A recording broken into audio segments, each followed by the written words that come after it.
What is up? I'm so sorry I'm late. I rushed home. I was in a tattoo appointment that ended up running super duper long. I apologize for that. I know I said live at 7, and here we are live at 8. My bad. I apologize. So yeah, a couple days ago, I asked you guys to submit questions. I said I was going to burn through as many questions as humanly possible. I got a stack of paper here. It's a pretty hefty stack. So I'm just going to try and burn through as many of these things as possible. I said I was going to try and pick the best questions and answer those. But there was like 16 or 1700 questions or something, and it just became too much of a task. I couldn't go through and pick the best ones. It was too much. I didn't expect it. So I'm just gonna try and pick out the best ones while we're here. So once again, I'm sorry to keep everybody waiting. That's my bad. I know it's I think it's Friday night. I appreciate everybody coming to spend your time with me. I'm sorry that I was late to the party. I'm usually pretty punctual when I have a date. So yeah, I'm sorry, but let's get into it. I guess first things first, if you ordered a CD in the last couple months, just literally put that in the mail, not yesterday, but the day before. So if you ordered a copy of Death Threats, an autographed signed copy of Death Threats, it's in the mail. I have about 200 copies left at the house. I will be getting more at some point. But if you want a signed copy of Death Threats and you want it soon, this is your chance. www.hangovergang.com. I will sign it, package it, and put it in the mail tomorrow. As you guys know, I do this all myself, so it took me about 8 hours the day before yesterday. I woke up, I signed 800 CDs, I put the CDs in the envelopes, I put the labels on the envelopes, I took them over to the post office, and I fired them out. Because that's how we do things around here. So if you want one, Death Threats, every single copy is signed, www.hangovergang.com. And without further ado, I have all your questions right here. Let's just start burning through them. Let's see what we got. Marcos Garza says, how did you know you had the gift of rap and a quick tongue and good words? I don't know if I do have the gift of rap or a quick tongue. I don't think I'm a particularly fast rapper. I don't think I'm a particularly good rapper. I know that there's tons of rappers better than me. I know there's tons of faster rappers than me. It wasn't about finding out that I had some crazy gift. It was just about realizing that I had something to say and finding, the right forum to do that. And I don't have a voice like a Robert Plant or a Joe Cocker or a Kurt Cobain or somebody like that. So being a ballad singer in a rock band or a front man is kind of out of the question for me. So I had fallen in love with hip hop years prior to that because of Tupac and Eminem and guys like that. So I just figured, you know what, that's my outlet. That's what I'm going to do. So that's what I did. And just on the topic of, I don't think I'm a particularly good rapper. I'm not an exceptionally skillful, rapper or wordsmith or whatever. You don't always have to be great at what you choose. There's always going to be somebody better than you. There's always going to be a better painter. There's always going to be a better guitar player. There's always going to be a faster runner or a smarter guy or whatever. But where I excel and where you can excel is just having a gross work ethic, just an undeniable passion for what it is that you love. When they're eating, you got to be working. When they're sleeping, you got to be working. When they're working, you got to be working twice as hard. So that's really where I excel. It's just having a work ethic and a passion. And you don't have to, there's something special inside of everybody, you know what I mean? So you don't have to be an exceptional painter or an exceptional rapper or an exceptional guitar player or whatever it is. All you have to do is find what's special about you and let your truth bleed through whichever forum you choose to express yourself with. And yeah, and that's how you be the best. That's how you be better than the people that are more skillful than you. You just be more authentic. You just be more yourself. You just give people what nobody else is giving people, and you'll be all right. Let me see here. Josh Higgins or Higson says, "What do you hope to achieve in the music industry?" You know, I don't know. I redefine like what I want to achieve every day. Like, I think that hip hop, especially in the last like 5, 6, 7, maybe 10 years, has become really like expendable. It's more about like what's hot and what's current and what's quote unquote in for like the next 6 months. And I don't want to be like the guy that makes music that's only good for 6 months, or that's hot for 6 months, or popular for 6 months. That's not what I'm into doing. I'm into doing I'm into making timeless music. Like I'm trying to be Led Zeppelin, the Beatles, Pink Floyd, Nirvana. I'm trying to make timeless music that just like lasts forever and exceeds the 6-month expiration that it seems like most hip hop songs have these days. So that's kind of my thing. Dorothy Lynn Thomas says, "I just want to say I love your music. Would you ever make another song/video like I Wish? Because if you did, I think it would be great." Yeah, I think a lot of people really loved I Wish just because it was vulnerable, and I think it was something that a lot of people could relate to. Obviously I could. I wrote the thing. So yeah, like my next album that's following Death Threats, my next album has tons of stuff on it like I Wish. So yeah, just stay tuned. I got stuff coming for you. I got lots of stuff coming for you. Milan Penner says, "What's your favorite Led Zeppelin song?" There's too many to choose, man. I love Zeppelin. I love all their music. Lately, I've been listening to No Quarter a lot. So maybe No Quarter, maybe like Over the Hills and Far Away, Houses of the Holy, Traveling Riverside Blues, Going to California. Babe, I'm Gonna Leave You, Misty Mountain Hop, the Lemon Song, the Rain Song, Tangerine. There's just too many. I couldn't pick one. John Stevens says, I'm living with anxiety. How do you go on stage every night and connect with fans so well? I know for me, it's hard to face people when I get anxious. Yeah, man, how do I get on stage every night? Like dealing with anxiety and depression and stuff like that. I mean, it's really difficult, dude. It's just as difficult as it is for you to, face people wherever it is that you face people, whether that's at school or work or whatever. It's the same thing for me. Like some nights it's really tough, some nights it's not tough, some nights it's really hard until I get on stage, some nights it doesn't happen until I get on stage. I think that's the nature of living with things like anxiety and depression and dealing with mental illness. They're like constantly changing and evolving, and it's just like a day-by-day thing that you have to constantly sort of re-strategize how to win the war, and that's it. So I don't have any one answer for that. It's just like every day you just got to figure out a new way to get through it, or you don't, and you let it start really fucking up your life. So, okay, page 2. 1 page down, 80 to go. I'm doing my best, you guys. I'm trying to pound through these because I know I'm late and I want to pack in as much of your questions as I possibly can. And yeah, let's do it. Stephen Mayer says, "What's the hardest lesson for you to learn? More specifically, what do you wish you learned easier?"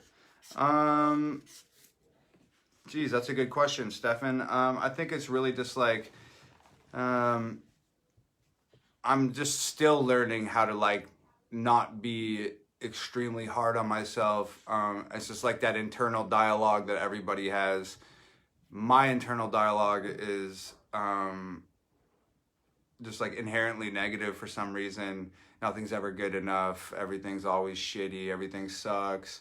That's why when people ask me like, "What's your favorite song that you've made?" I don't have an answer for that, because like I know I've made some like good songs, but like my inner dialogue is always like, it's not good enough, it's not that good, blah blah blah blah blah blah blah. So the hardest lesson for me to learn is learning that inner dialogue that's fueled by anxiety and depression and stuff, your mental illness is a liar. Your inner dialogue is a liar. My hardest lesson is learning how to step back, observe that inner dialogue and that narrative that you tell yourself, and sort of decipher what's accurate about it and what's not so accurate. So that's an ongoing lesson that I'm learning, and it's better now than it was before, and I hope the upward swing continues.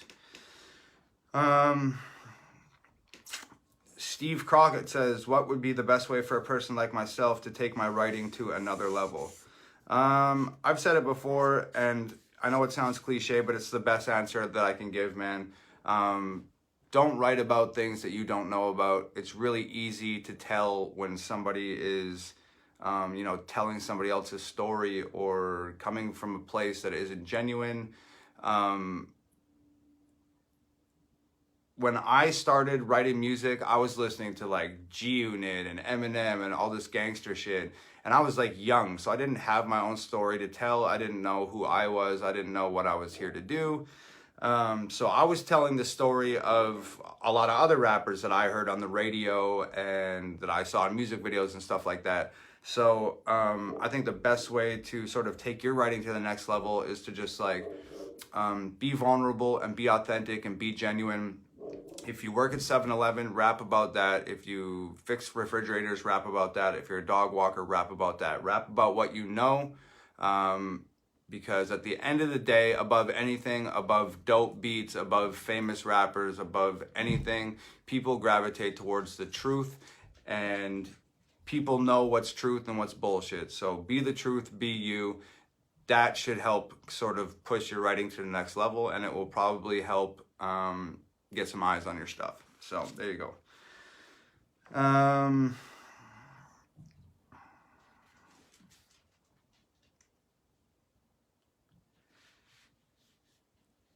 Well, I'm just like, I get a lot of doubles. Like a lot of the questions are the same, or they're so similar that I may have already covered that in an answer. So I'm just kind of skipping through a few here.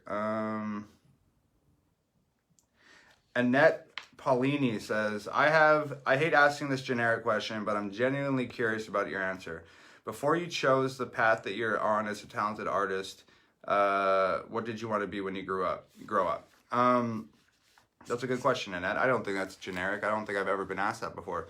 Prior to the music stuff, I think I have led all of my career choices since I was a kid have been fairly unrealistic. I think I've only wanted to be like 3 or 4 things. When I was a small kid, I wanted to be Batman. That was my shit, and I thought that was totally possible, and that's what I was gonna do. When I found out that I couldn't do that, then I wanted to be an astronaut. Again, I was setting the bar high. So I wanted to be Batman. I wanted to be an astronaut. I moved on from wanting to be an astronaut to wanting to be a pro wrestler. I did the pro wrestling thing for years and years and years and experienced a lot of success in that and had a great time. And then after the wrestling thing, I wanted to be a musician. So that's really it. Batman, astronaut, pro wrestler, rapper. So I've really been playing my own game out in left field here for quite a long time. But that's what you got to do. You got to play ball out in left field by yourself sometimes, man. The regular shit just gets boring. Catherine Haynes says, how did you find the courage to fully speak your mind? There have been many things I wanted to say to people, but I'm afraid to hurt their feelings or make people mad at me. I don't know. I don't think I didn't just like one day like find the courage to speak my mind, you know what I mean? I just always have just said what I said, and if you don't like it, too fucking bad for you. That's just always the way I've been, from elementary to junior high to high school to after high school. That's just like always been me. Like I've never really thought too much about the repercussions of anything, to be honest, which has been both positive and negative in my life. But yeah, that's really what it is. I've always just like, I don't care. I'm going to just say what I say. Like, what, the internet is going to be mad at me? I don't give a fuck. So I guess that's really what it is, Catherine, is you just gotta realize, like, what's the worst thing that could happen from you speaking your mind? Is your family going to be mad? Are your friends going to be mad? Is the internet going to be angry? Like, who gives a shit if the internet's angry, first of all? Is your family going to be mad? Maybe. They're going to get over it. Are your friends going to be mad? Maybe. They're going to get over it. If your friends and your family are going to, like, exile you for just speaking your mind, then, like, why would you want to spend any time around those people anyway, you know? So, I guess that's really it.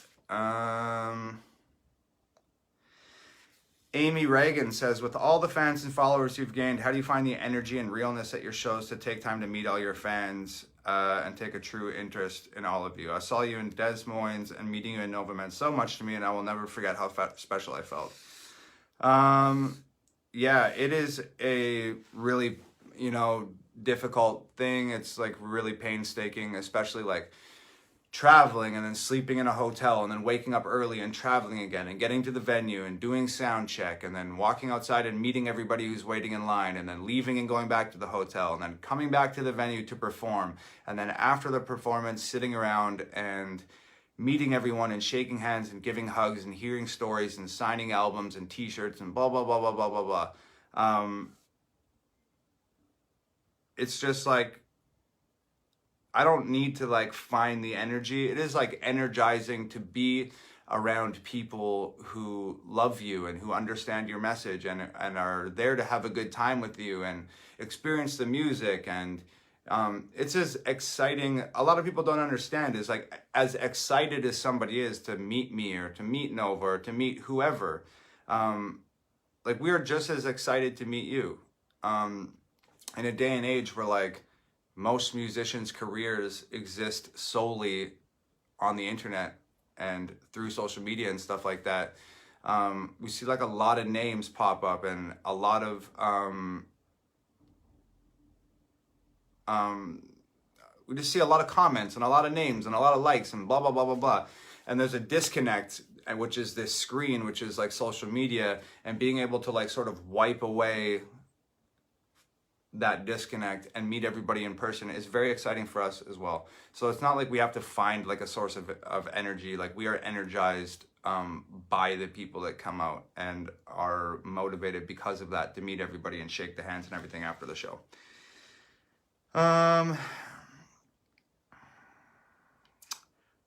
Jonathan Wilson says, as a musician myself for the past 20 years with mediocre success, I had to create a fallback plan or a backup plan after things slowed down, etc. Do you have something like this as time goes on and things change, or a profession you'd seek? No, man, I don't do that shit. This is the thing. And yeah, dude, maybe that's a smart move. You know what I mean? To have the backup plan, to have like the whatever it is job waiting for you if your dream doesn't work out or whatever. But sort of like the way that I've always seen it is, I have plan A and that's it.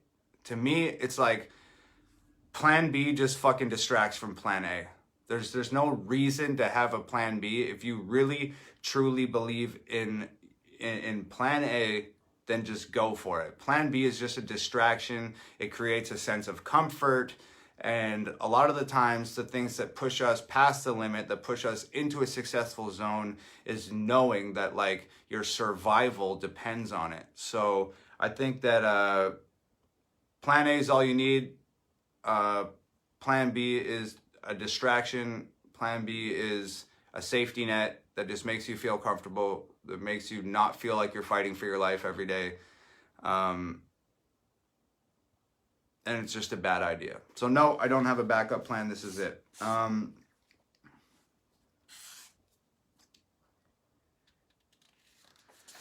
Here we go, page 3.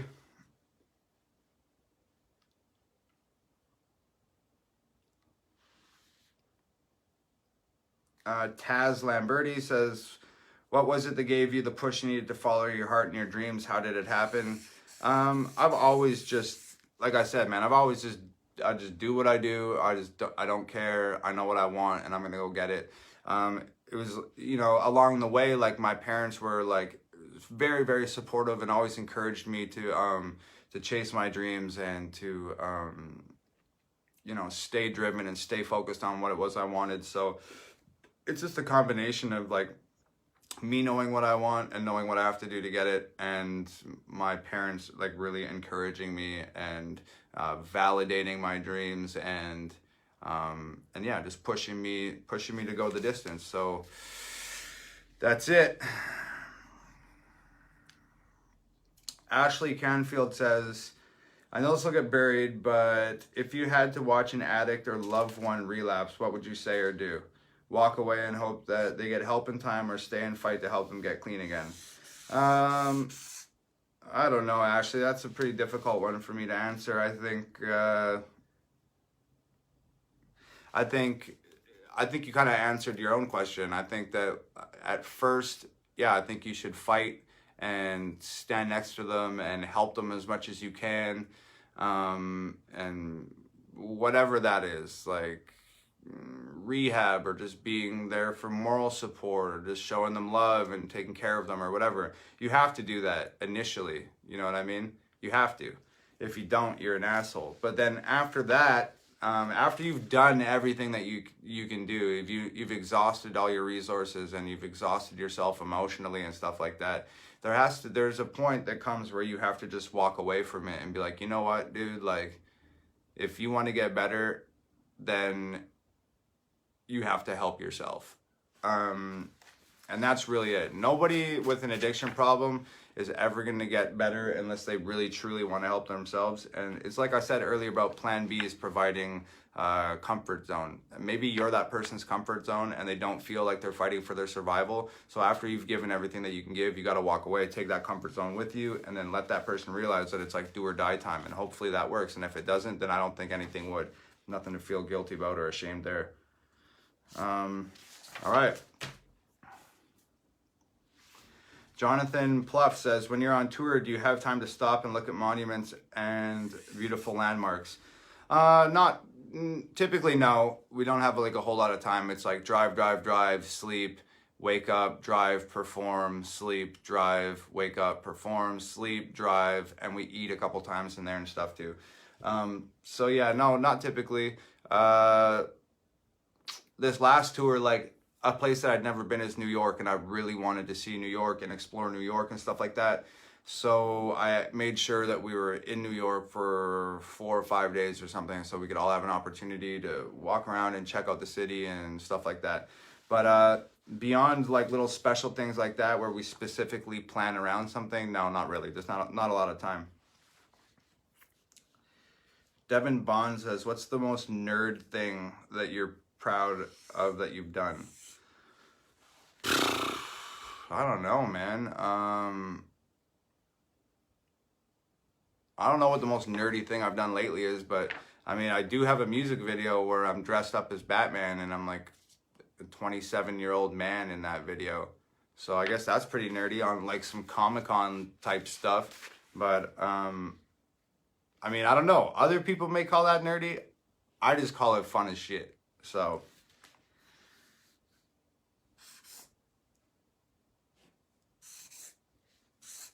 this is a lot of people asking me, when do you come into my town? When do you come into my town? Stuff like that. So I'm just skipping those. Jacob Hadley says, how generous are you to do a feature for a new artist to get exposure? I don't really do features. It's not about being generous. It's just like not really something I'm interested in doing right now. Music is like a very personal thing to me. I like to like tell my story, and there were times in the past where I did features and stuff because I needed the money, I needed to pay my rent, or I needed to get groceries, or whatever the case was. I'm no longer in that place anymore.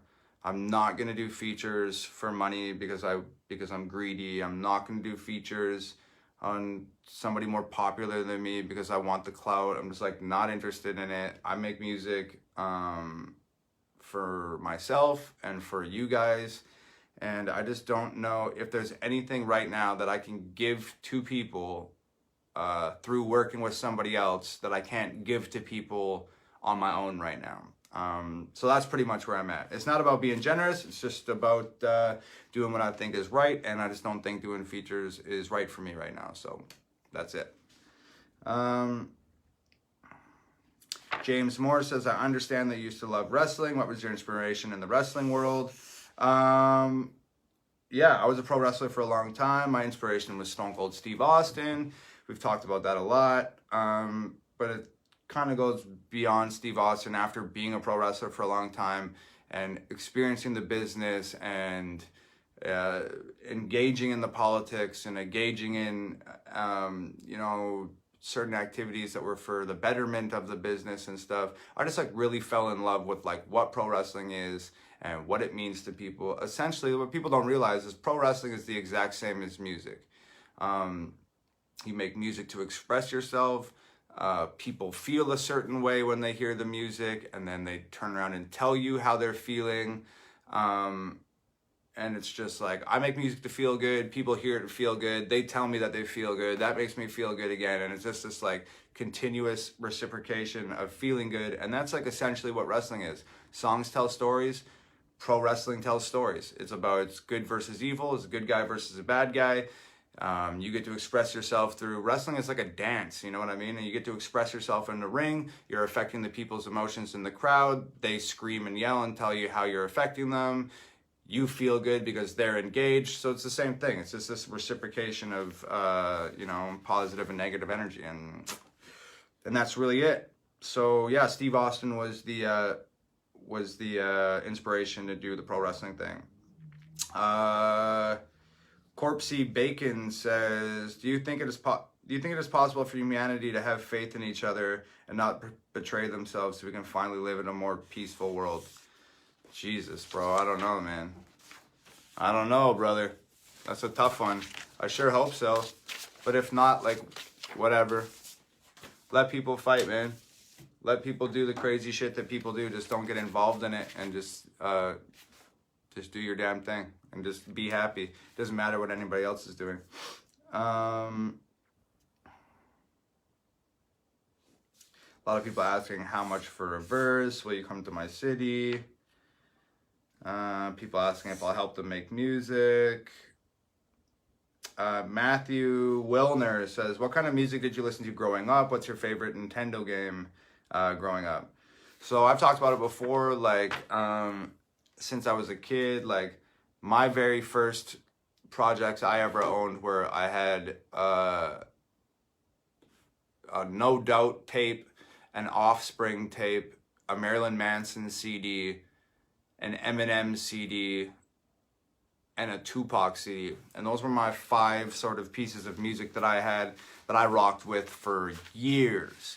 And then my dad started introducing me to stuff that he liked, mainly Led Zeppelin and Pink Floyd and the Beatles and Steppenwolf and Rod Stewart and stuff like that. I was listening to what my dad was listening to. And I just sort of fell in love with that. So that's still what I listen to this day, is just like classic rock.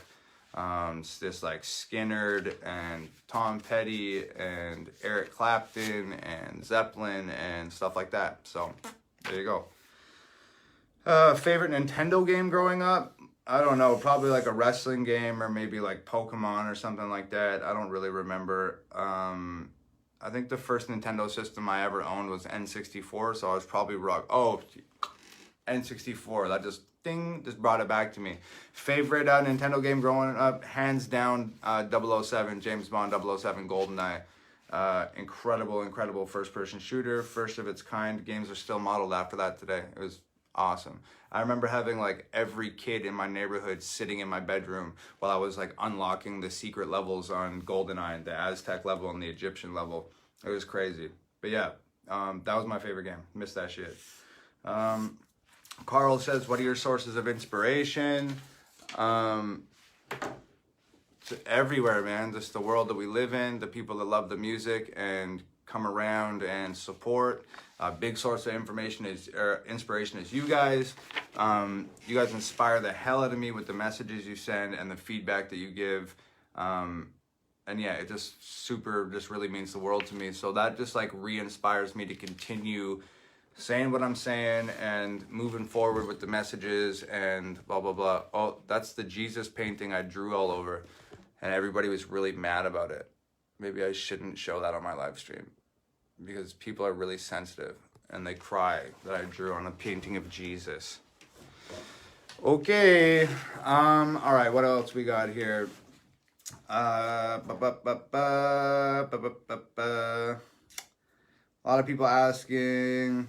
You said in your last Q&A that California is the first place I ever felt like home. Is there anything that you missed about Canada that you haven't found in the U.S.? No, not really. Don't miss Canada a whole lot over here. I got nothing but love for you know, my homeland. But I guess like the only thing I really miss is like my friends and my family, my mom, my dad, my sister, my grandma, and my friends. Besides that, I'm good on the weather. I'm good on everything else.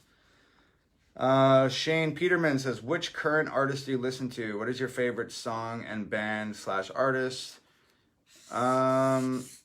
Geez, like I said, I don't really listen to like a lot of like current music. I listen to like mostly oldies and classic rock. I listen to like a little bit of Post Malone. I listen to a little bit of Kendrick Lamar, a little bit of Boogie. But like I don't even know when the last time I listened to any of those guys was. Because typically I'm either like making music, and if I'm not making music, I'm listening to classic rock while I'm making breakfast or something. That's really it.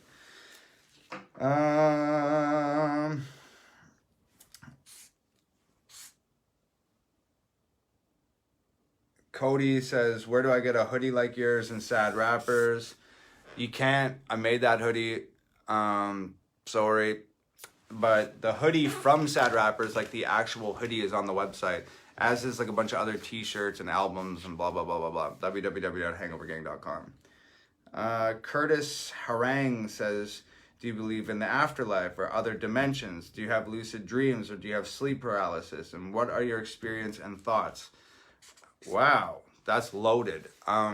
Yeah, dude, I had like, that's so weird. I've never talked about it before, but I had sleep paralysis for like a long time, to the point where like I was complaining about it to like my dad and stuff, and then he ended up talking to his doctor about it or something like that.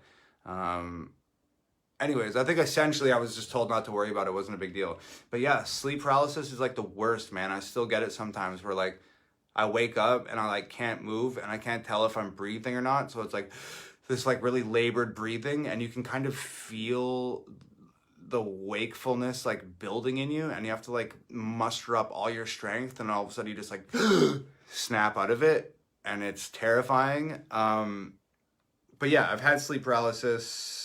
That's my rant about sleep paralysis.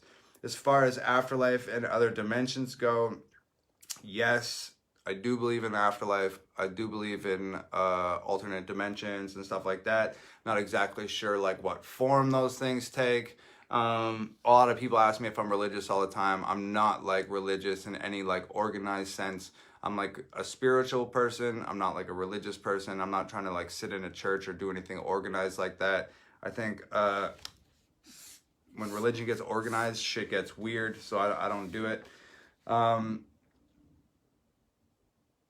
But yeah, I don't know if God is, you know, some guy that was nailed to a cross, or if it's a fat dude named Buddha, or a six-armed elephant, or what. I don't know what God is, so I don't know what the afterlife is. I don't know what the other dimensions are. I don't know none of that. But yeah, I believe in it. Just not sure what form those things take.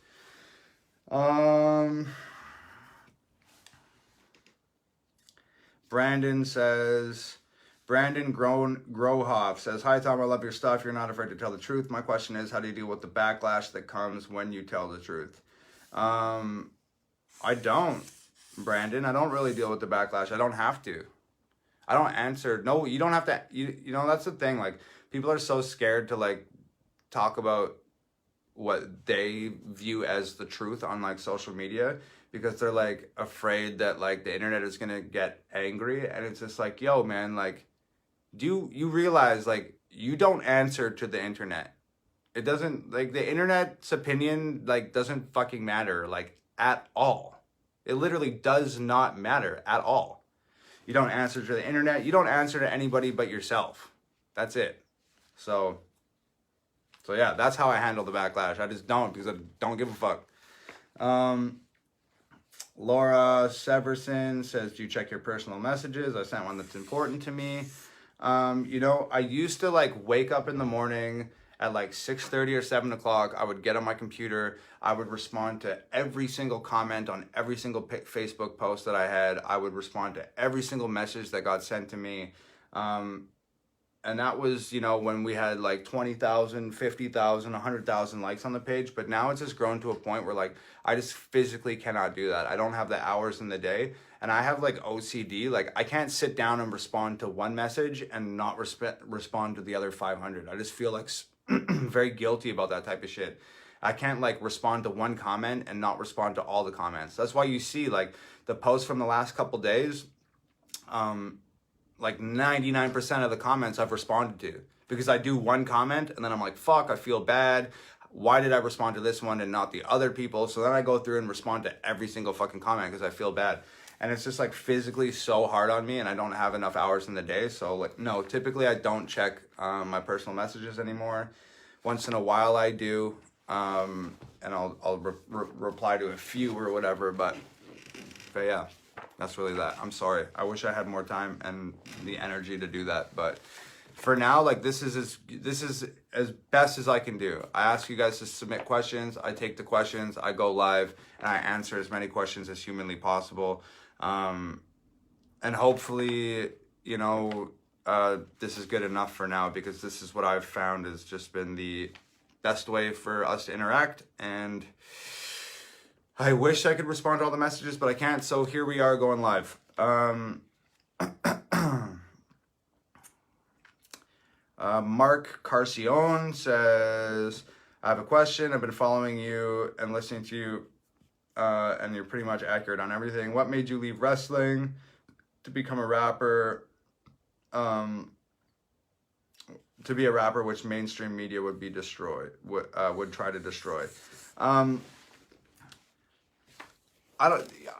I was writing music the whole time that I was wrestling. Wrestling was just like my main thing. So that's just like what I did. And then, you got to understand, when I started like wrestling professionally, I started training when I was like, I don't know, like 13 or 14 or something. And less than 3 months after I started training, I had my first professional match with people that had been training for 2 or 3 years. And I'd only been wrestling for 3 months. And then a year after that, I was on a bi-weekly TV show. And a year after that, I was wrestling on pay-per-view against guys from the WWE, like Rikishi and Scott Steiner and Buff Bagwell, Rey Mysterio, Rick Steiner, Billy Kidman, like all these guys. So it's just like, when you're that young, and you don't know yourself, and you don't really know about like humility or about like being humble or anything like that, and you're 16, 17 years old, and all of these guys who have been wrestling for 20 years are telling you, yo, you're God's gift, like you're the greatest thing since sliced bread, you're amazing, you're gonna be WWF champion one day, blah, blah, blah, blah, blah. Those things like start to go to your head when you're a kid. And then all of a sudden you're booked on shows, and you're 16 years old or 17 years old, and this guy that's 35 that's been wrestling for 10 years is like, hey, I was thinking about doing this and this and that tonight. And I'd be like, no, we're not doing any of that. We're going to do that and that and this tonight, because that's a better idea. And what you're talking about doesn't make any sense in the story of the match. So I'll handle it. I'll call the match and we'll do it. And it just rubbed a lot of guys the wrong way. Because no 35-year-old man who's been working a job for 10 years wants to be told by a 17-year-old kid that they know better, even though I did know better. And the politics in wrestling are like so crazy. I just ended up just getting like blackballed from a lot of places, because I was like an asshole and egotistical and blah, blah, blah, blah, blah. But I was like just a kid, and it was just like, one of my biggest things is this: never censor yourself to make other people feel more comfortable. That's not your fucking job. If you're just being you and that's making other people feel bad, and you're not you know, you're not doing anything harmful to these people, you're literally just doing you and being happy and enjoying yourself, and that is making other people feel bad, it's not your job to comfort those people. It's those people's job to like thicken their fucking skin up and, you know, and just take it.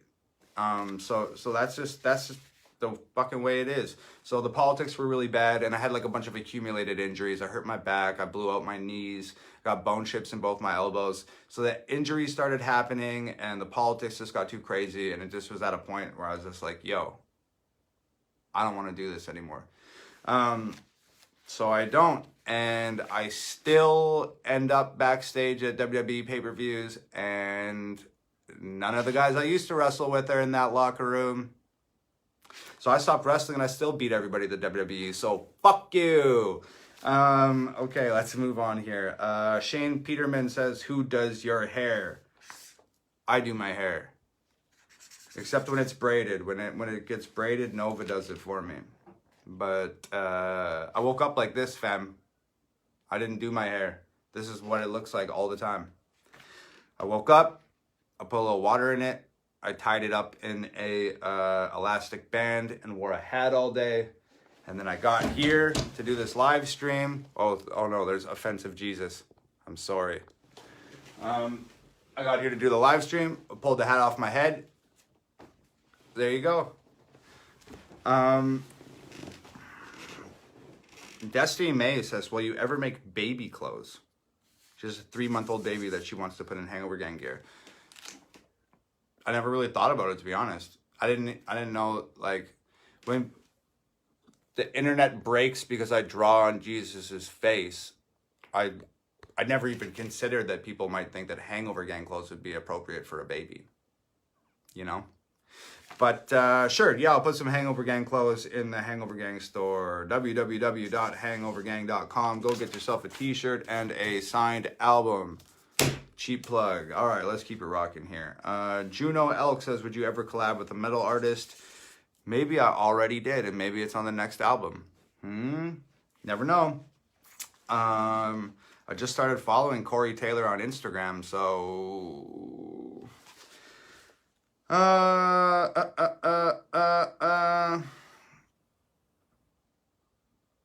Somebody, Paul David, essentially asked, he's listened to my old music and he's listened to my new music and he sees like a major difference. He's asking if I was keeping on to the heavy controversial stuff and if I purposefully waited to drop it now. And no, I didn't do that. I don't view my stuff as controversial. That is a word that the internet has sort of coined in relation to my music, which is fucking ridiculous. It's just like funny that like anybody talking about anything that the internet doesn't want to hear, the internet's like, oh, it's controversial. It's controversial because I don't agree with it. And shut the fuck up, man. But no, I didn't purposely hang on to all this stuff. It was just like, I just grew up, dude. All that music that you listen to that's old, I was just at a different place in my life. I was a different person. I liked different things. I was into different shit. So, and the music reflected that. And now, like everybody knows, I had this big mental breakdown like 4 or 5 years ago.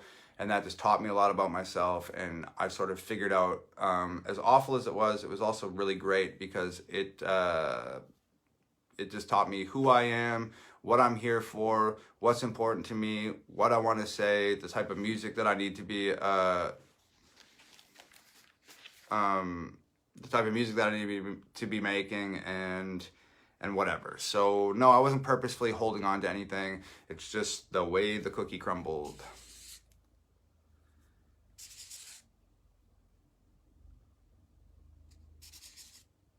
Rosie Taylor says, what's one line in one of your favorite songs that always strikes an emotional chord with you? I think Led Zeppelin, I think it's Over the Hills and Far Away. And the line is, standing on a hill in my mountain of dreams, telling myself it's not as hard as it seems. I took my chances on a big jet plane, never let them tell you that they're all the same. And that just speaks fucking volumes to me. So there you have that. Chris Smith says, if you could collab with any artist, living or dead, who would it be? I would definitely I've been asked this a lot of times. I got it down to two people. I'd either collab with Robert Plant or Jimmy Page from Led Zeppelin, or I would somehow resurrect Kurt Cobain and do some stuff with Kurt. So there's that. I'm on the next page. This is a double. Rain says, if you weren't giving us your amazing songs, what would you be doing? What would I be doing if I wasn't making music? I'd probably be doing this in like a pine box, like 6 feet in the ground. That's probably what I'd be doing. Kai Cyberson says, what's your biggest fear? Biggest fear, probably that, you know, this stuff doesn't work out and in the long run, after all the blood and sweat and tears and energy and blah blah blah blah blah. I think my biggest fear is that we are unsuccessful and we fail at this. But like, that fear is also the driving force behind. It's the driving force behind doing better and doing bigger and being more impressive and working harder and evolving and changing and updating the craft and just getting better. So I think that's my biggest fear, but the fear is also the fuel. So it is what it is.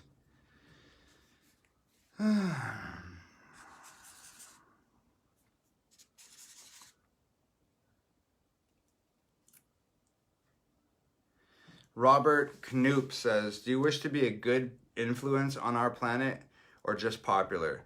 It could go either way. That's why I asked. I don't, this is the honest truth, man. Like, a lot of people think, that I have some overtly like good intentions, or that I'm, you know, trying to make the world better or like whatever. And it's like, it's not about, I'm not here to make the world a better place. I'm not here to be popular. I'm here to just like express myself and the things that I think and the things that I feel, put those things out into the world. Through that, finding the people that feel similar or that think similar things, and hopefully affect their life in a positive way. That's like really what it's about for me. Is like, I'm just out here trying to just do me and express myself, and I hope that helps other people out there. But like, that's how I think locally. I'm trying to help people. I'm trying to help person to person to person. I don't think globally, like I'm trying to make the world a better place or anything like that. I think that's really self-righteous, and that's just like not what I'm about. So I'm trying to help me by making the music. I'm trying to help other people by putting the music out. And if like helping a lot of people in turn ends up improving the world, then that's great. But like, I would never say like, my goal is to be popular, or my goal is to help the planet. I'm just trying to do what I'm doing, and if that helps people, then that's great.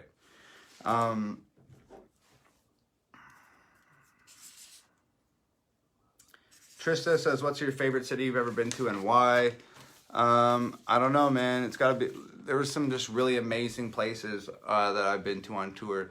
It's really hard to say, because like, I really like country ass America, where there's like just ranches and farmland, and it's quiet and everything is still, and it seems like things move at a slower pace. I really love that.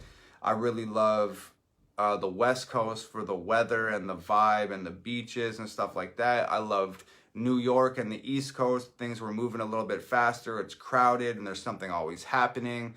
So it's just like, it's different. Some days I want to retreat to like Wyoming and sit in a barn for a week and just be by myself and be quiet and have life be still. Sometimes I want to be out in the shit show and enjoying the weather and stuff like that, you know, and that's California.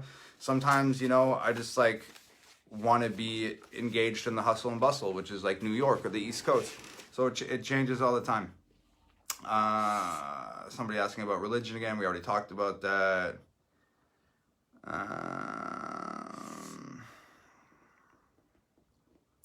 A lot of people asking about influences. Savannah Ray asks, what advice do you have for someone wanting to start making YouTube videos? I don't, just like I said earlier, just be authentic, just be you, and the people will come. People asking when I'm hitting Europe soon. So I'm trying to burn through these doubles like quickly. Holy shit. This guy thought so hard about this. I don't even know how to answer it. Scott Jones says, if the duality of human nature is to be a combination of both good and evil thoughts and or possible actions, would humans be accurately described as hypocrisy incarnate, no matter who they are? Shut up, Scott. You pseudo-intellectual.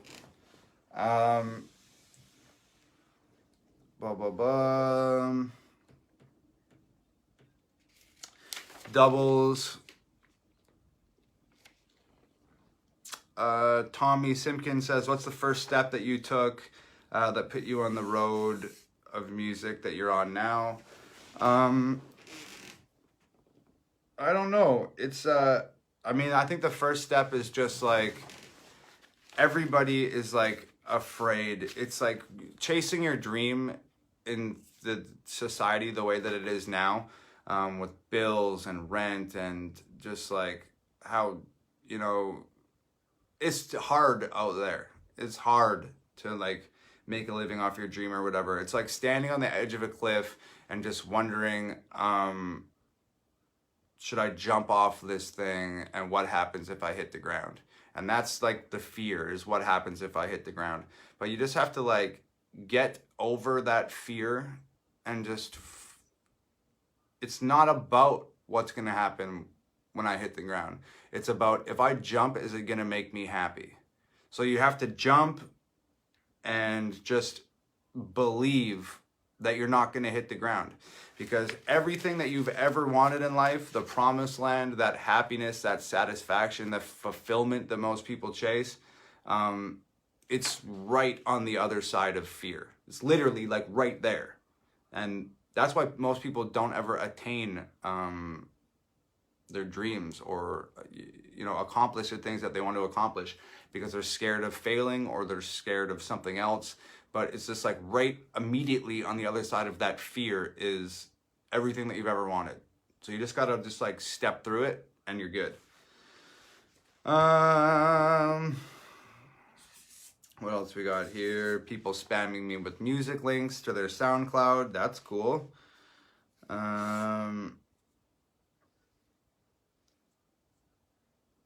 Anthony Del Piore says, what is the one thing in the world that you hate the most and you wish you could change? I don't think I necessarily hate anything about the world. There's definitely some minor annoyances out there and some major ones too. But I don't know, man. Like, I wouldn't change anything. Like, I wouldn't change shit. I think a lot of people would expect me to say, oh, like, I would change that, like, the world's not so sensitive and blah, blah, blah, blah, blah, blah, blah. And it's just like, I don't know, man. Like, at the end of the day, I don't really care. If you want to be sensitive, go ahead and fucking be sensitive. Go ahead and be a giant pussy. That's fine. It's just not for me. And if that's for you, then that's cool. And the thing is just like, the problems in the world are like the road that lead, the problems in the world are the roads that lead to like the greatest conversations and the most meaningful discussions ever had and stuff like that. And a lot of those discussions and a lot of those conversations, I make music about it because I think it's important. So, you know, I would never want to wish away any of the shitty things about the world, because it just creates like a really awesome, you know, discussion point for music and for other artists. And it makes the world more exciting. Like, it would be boring if nobody had any problems. So let the bad times roll. Well, let's talk shit about it in rap songs. That's fun. Ryan Lacrosse says, how many tattoos do you have? Do you have a favorite one or one that means the most? That's why I was late to this live stream. I'm so sorry, you guys. I went and got 2 tattoos today. Very, very cool. They're wrapped up and in here. I'll show you guys on Instagram or something in the next couple days. If you don't have me on Instagram, it's at Hangover Gang. Add me. I have a good time there.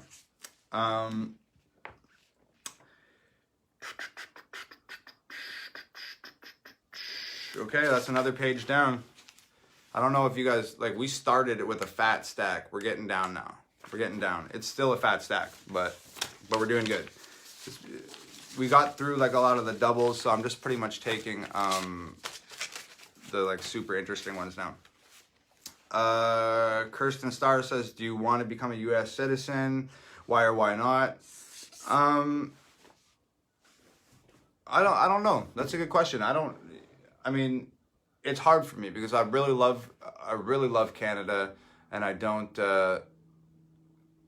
you know, but it's like, do I love Canada? I love people in Canada. I don't have any direct association with like being Canadian. It doesn't give me any like sense of pride. I think like, I don't know. I think that like being prideful that you're from a country, when you have nothing to do with that decision, you happen to be born there. I think we're indoctrinated from a very like young age to like have this pride in the country where we were born, and I'm just like not really like that. I just don't really care about it. Canada's great, some amazing people there. Love the people in Canada. It's awesome. America is amazing. Some amazing people here. Love America. It's great. I don't get off on being like, I'm Canadian or I'm American. I would like to be a U.S. citizen just because it makes traveling back and forth from America easier. Because right now I'm on a visa and it's a pain in the ass sometimes. But yeah, that's really that. America, great country. Canada, great country. Don't really care where my passport's from because that's stupid. Sean Fisher says, who would you like to do a feature and a song with? We already talked about that. I said Zeppelin or stuff like that. Jake Kreit says, what are your views with the mainstream media and illnesses? And do you think they cover up more than what they say? I think like sort of what you're trying to get at, Jake, is like you're talking about like pharmaceutical companies and stuff like that. But yeah, like I think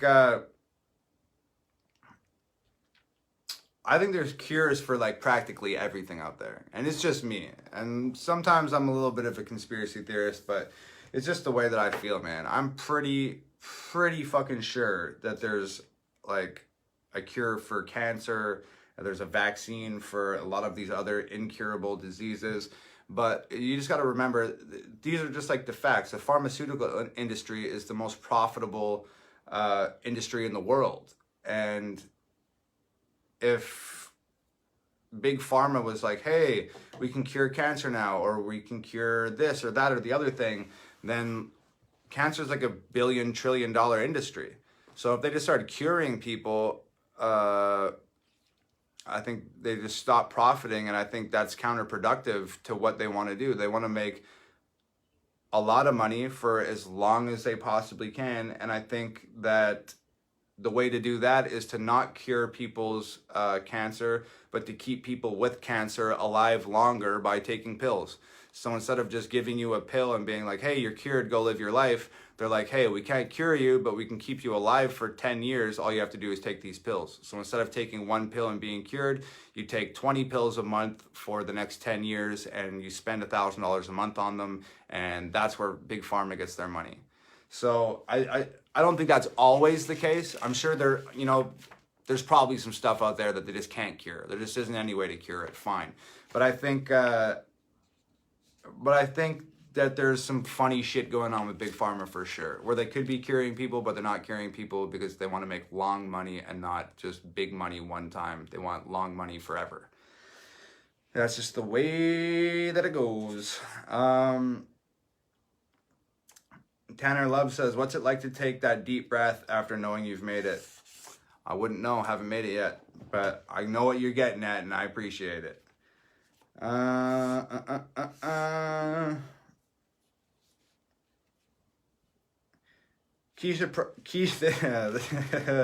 this is a good one. Keisha Proctor says, "Is Nova really your ghostwriter?" Bro, come the fuck on. First of all, the stance that I take politically and socially and stuff like that in my songs, like, that is shit that Nova would never, ever, ever, ever, ever write. You know what I mean? Not in a million years. Me and Nova fight about my music all the time. I come out the studio and I'm like, yo, I got this amazing song. You should hear it. And then she hears it and she's like, oh my God, you can't release that. You can't release that. You're going to make too many people mad. You can't do it. So yeah, just on the basis of the content of my fucking music, like, please, no, Nova doesn't write. Actually, you know what? I can't even say Nova doesn't write, because a lot of times this is what happens. I'll sit down, I will conceptualize the record, I will write all the verses and the bridge and stuff like that, and then I'll go to Nova and I'll be like, yo, so I got this song, this is what it's about, and then I'll pull my headphone jack out of my headphones and I'll play her the beat and I'll rap her all the verses and I'll explain the concept and read her the bridge and blah, blah, blah, blah, blah. And I'll say, you know, like, I was thinking about doing this for the hook, or I was thinking about doing this for the chorus, or I was thinking about doing this, but I gotta find a way to, like, not be so blunt about it and not be so brash. I gotta find a way to kind of slide it in there and just, like, make it digestible and stuff like that. So a lot of times, like many times, Nova and I will craft choruses together. We'll craft hooks together and stuff like that. But like, I conceptualize the records and write the verses and the bridges and the pre's and blah, blah, blah, blah, blah. But we work on choruses together quite often. And like, yo, this is the thing about the music industry. I don't have anything to fucking prove to anyone, all right? As far as my music goes. I know where the fuck I'm at with my music. I don't have anything to prove to anyone. My job right now is to craft the best record humanly possible. And if that means, like what people don't realize is that, yo, Nova been on Def Jam. She's worked with the best writers in the world. She's worked with the best producers in the world. People that worked for Kesha and Britney Spears and fucking Ed Sheeran and Eminem and all types of people. She has, like, experience. Why not utilize that experience? So we sit down and work on choruses together and stuff like that, and blah, blah, blah, blah, blah. And yeah, that's really what it is. And it's just, like, funny because it's like all these rappers out there that are like, they talk shit about Drake for having a ghostwriter, and they talk shit about all types of rappers for having ghostwriters, and it's just like, yo, bro, like, you're just mad that, like, you're writing all of your music and it fucking sucks and nobody listens to it.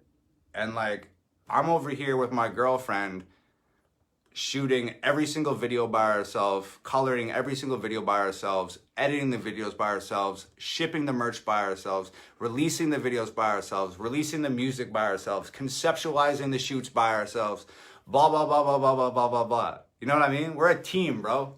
So that's the way it is.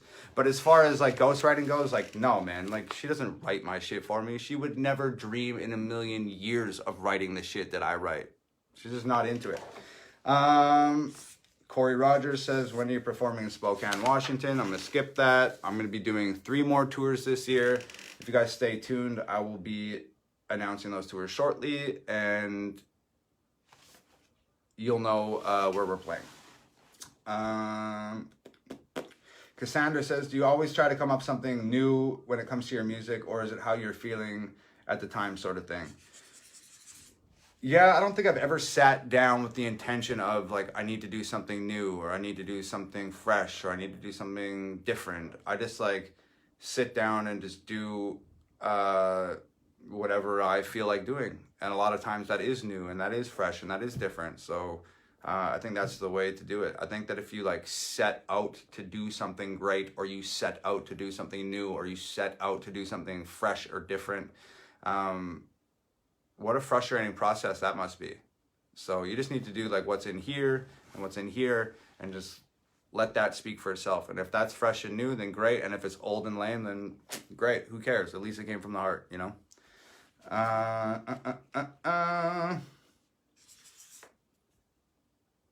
Courtney Hoffman says, what's your biggest pet peeve? My biggest pet peeve.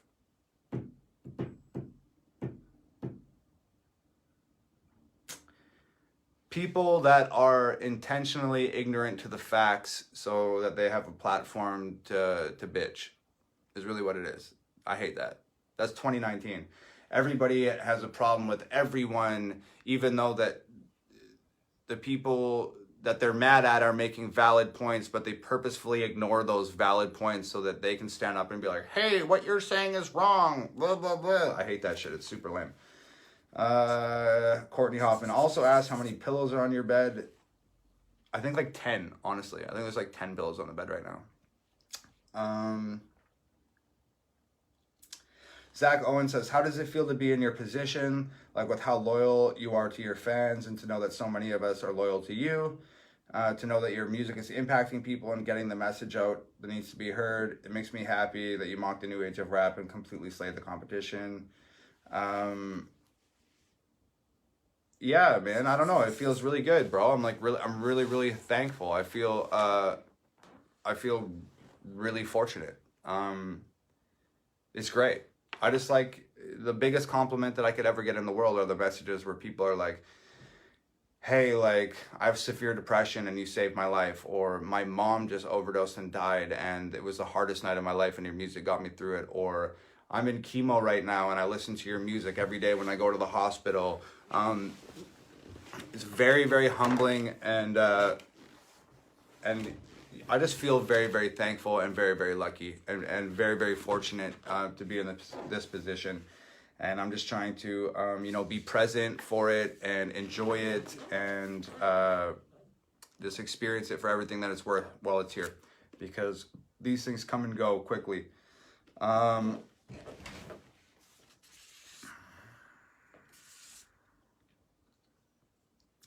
Freddie Fisher says, okay, there was no WWE questions last time. How would you fix the state of WWE today? Holy shit.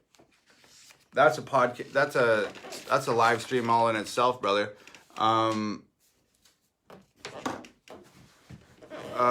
Shit. I don't know if it can be fixed. It might be beyond repair at this point. I don't know. It has something to do with the writing. The writing's awful. I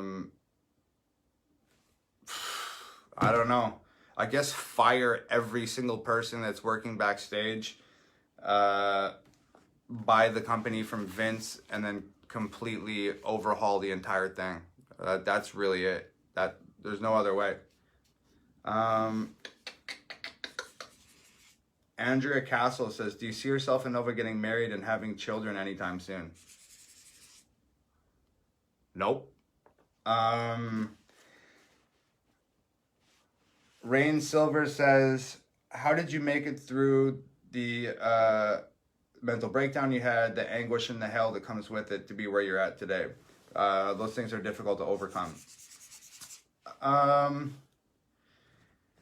did a lot of things, man. This is like such a loaded thing. It's just like, you have to like get to know yourself and figure out like where the problem is. Because when you have like some sort of, mental issue come up in life, the first thing the doctors and stuff like that try to do is throw medicine at it. And the thing about medicine for mental health is that like, it's like putting a Band-Aid on like a giant cut you have on your arm. You can put the Band-Aid on your arm and it may stop the bleeding temporarily, but eventually that Band-Aid's gonna come off and that thing's gonna start bleeding again, and it might even be worse than the first time. So it's about, by all means, take the medicine, but just be careful about like what you're doing. Take the medicine to give yourself some peace and some calm, and bide yourself some time. And while you're taking the medicine, look inward and figure out what it is about yourself. Figure out where the problem started. Figure out the root of the problem. Once you've identified the problem, you can solve the problem. Then you can come off the medication, and then you can do other things like just be kind to yourself. Go to therapy, exercise, get on a clean diet, quit doing drugs and alcohol, etc., etc., etc. That's what I had to do anyways. So that's what I'd say. Back to the, like, somebody asked me earlier, what's your favorite tattoo or whatever. I have like a skeleton on my stomach and my chest that he's reaching up and he's like caught in a fire. And the quote next to him says, if you don't know where the fire started, you will surely burn in it. And that's really about mental health. If you don't know where the fire started, you will surely burn in it. If you don't know where the problem started, you'll never solve it and it'll eat you alive. So that's what I'd say. Identify the problem and go from there. Aaron Carmack says, what's your favorite heavy metal band? Maybe like Aborted or Slipknot. Always been a huge Slipknot fan since I was a kid. I was like sitting outside HMV like waiting for the new Slipknot album like 3 or 4 times. That's a big thing for me. Somebody just asked, do you not drink? Not typically, no. I used to drink a lot. There's 900 people on this live stream right now, and I could outdrink every single one of you any night of the week and twice on Sunday. Easy. And I did that to my friends for fucking years and years and years and years and years. And that's what sort of ignited the powder keg, which eventually became like a mental breakdown and shit. So these days, do I drink? Like, no, not really. If it's like a special occasion or something, I'm not like the type of person that, like, you know, I'm not like an addict. I don't go to like AA or something like that. I don't like have one beer and then I can't stop drinking beer. I can have 1 beer or 2 beers or 10 beers if I want, and it doesn't turn into anything. I don't have like that addictive personality about myself. So I don't remember when the last time I had a drink was. I was going to drink at the last show when we were on tour, but we just ended up like getting in the car and driving and just didn't have a chance to do it. So I don't not drink. I drink. I just drink for the right reasons. I do it sparingly. So that's that.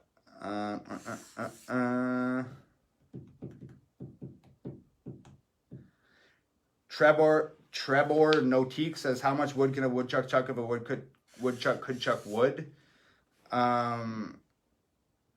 You're a loser.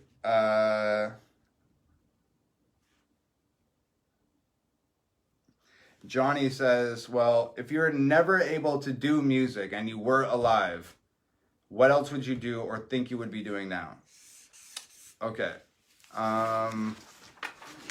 What would I be doing if I wasn't making music? I don't know. I'd probably just go back to pro wrestling. And if I wasn't pro wrestling, maybe I'd be Batman. If I wasn't Batman, maybe I'd be an astronaut. If I wasn't either one of those things, maybe I'd be like a counselor or a teacher or some like really cool politician that destroyed the system from the inside. I don't know. I really don't know. I can't imagine anything other than this. Brian Haskins says, how long do you microwave a burrito for? I don't really know. I don't typically eat microwaved burritos, weirdo.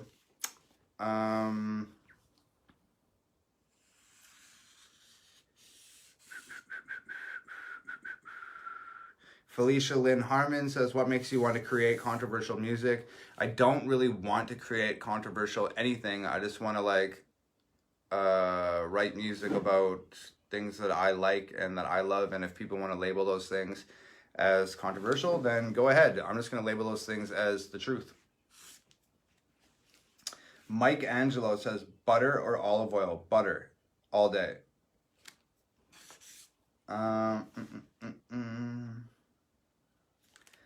Tyler Had says, what is your stance on the Second Amendment? I think the Second Amendment is the right to bear arms, and I'm all for it. I'm all for it. I'm not one of those, you know, anti-gun people. I'm pro freedom, free speech, or what is the Second Amendment? Free speech, maybe? I don't know, man. Anyways, I'm pro all that. Pro guns, pro free speech, pro everything. I'm just like about people doing what people want to do with as little interference from the government as possible. Like, just do your damn thing.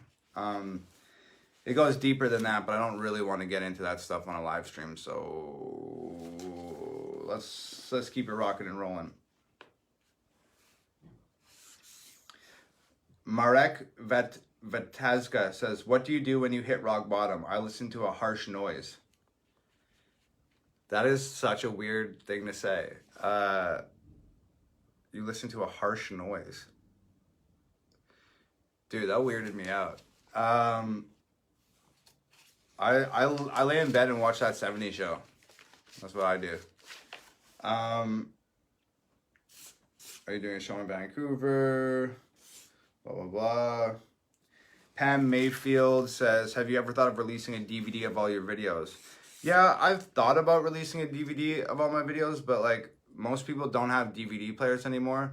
I'm like already releasing CDs and most people don't have CD players. So I'm not like trying to have all my content just exist in like archaic formats. So I don't know, maybe I'll put them all on like a USB stick and release like a USB stick with the next album or something like that.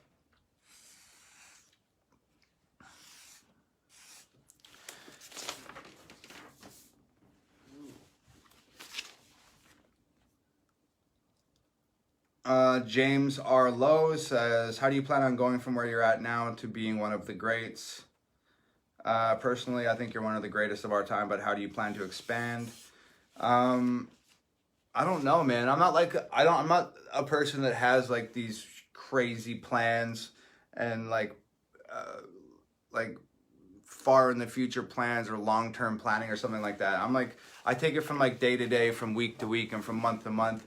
And, I mean, I don't know. I'm just going to like keep doing me and being myself and screaming my truth and conveying the messages that I want to convey in my music.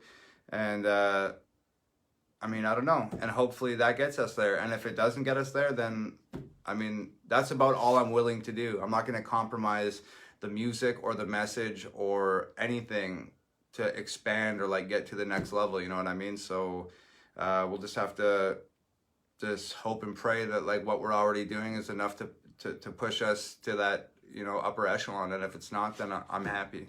So people asking if I'd collab with NF and stuff like that. Like I said, I'm not really like doing collabs or anything right now. Tony Halushka says, can we hang out, get a drink, and become lifelong friends? Okay. Sure. Text me and let me know where to meet you.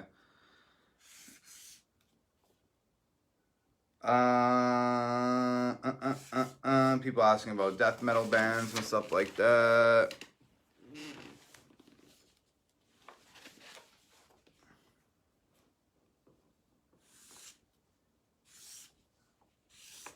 A lot of people that's asking like where I'm going on tour. Justin Shoemaker says, I ask this every single time I see one of your live feeds, but I've never gotten an answer. Are you going to collab with Joyner Lucas possibly in the future? You know what, man?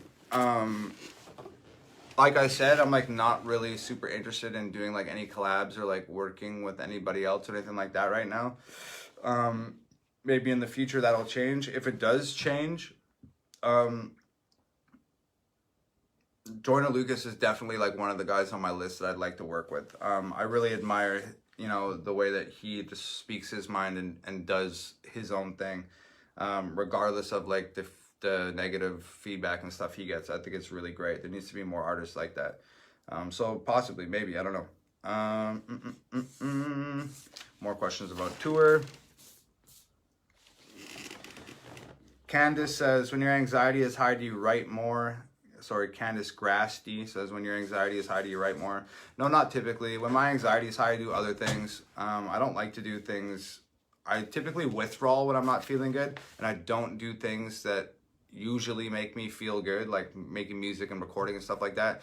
I do other shit. I play video games, or I draw pictures, or I do something else creative with my hands. I usually find that doing something with my hands helps. And I think that's just because anxiety typically comes from like worrying about something that like hasn't happened yet. And I think if you can bring yourself back to the moment and be present with yourself, I think you can sort of feel better faster. So I try to do something with my hands that like just brings me into the moment. I've said it before, but I think that depression and anxiety kind of work together, and I think depression is comes from past experiences and things that have happened in the past, and anxiety comes from worrying about things that haven't happened yet in the future. And I think the only way to combat the past and the future is to be present and be one with right now. And if you can live in now and be present now, I think it helps me anyways. I feel better a lot faster. So I just do things that help bring me back to the moment.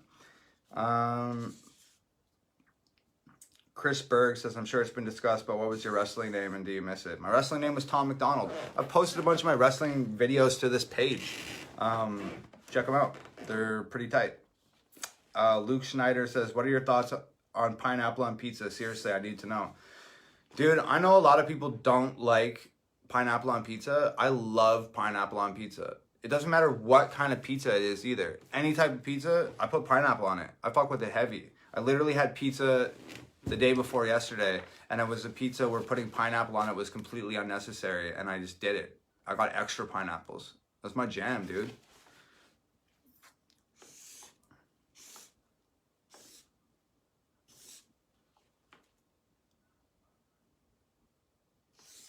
A lot of people asking if they can use my music on your Twitch streams and stuff like that. I think that's like some weird thing that Twitch does where they like force you to reach out to like the musician and get an answer from them, and like maybe you have to provide like screenshot as proof or something. I don't know. But if you're trying to like use my music for a Twitch stream, just like go ahead and do it, and you can cite this live stream as evidence of my approval to use my music in your Twitch live streams. It's fine.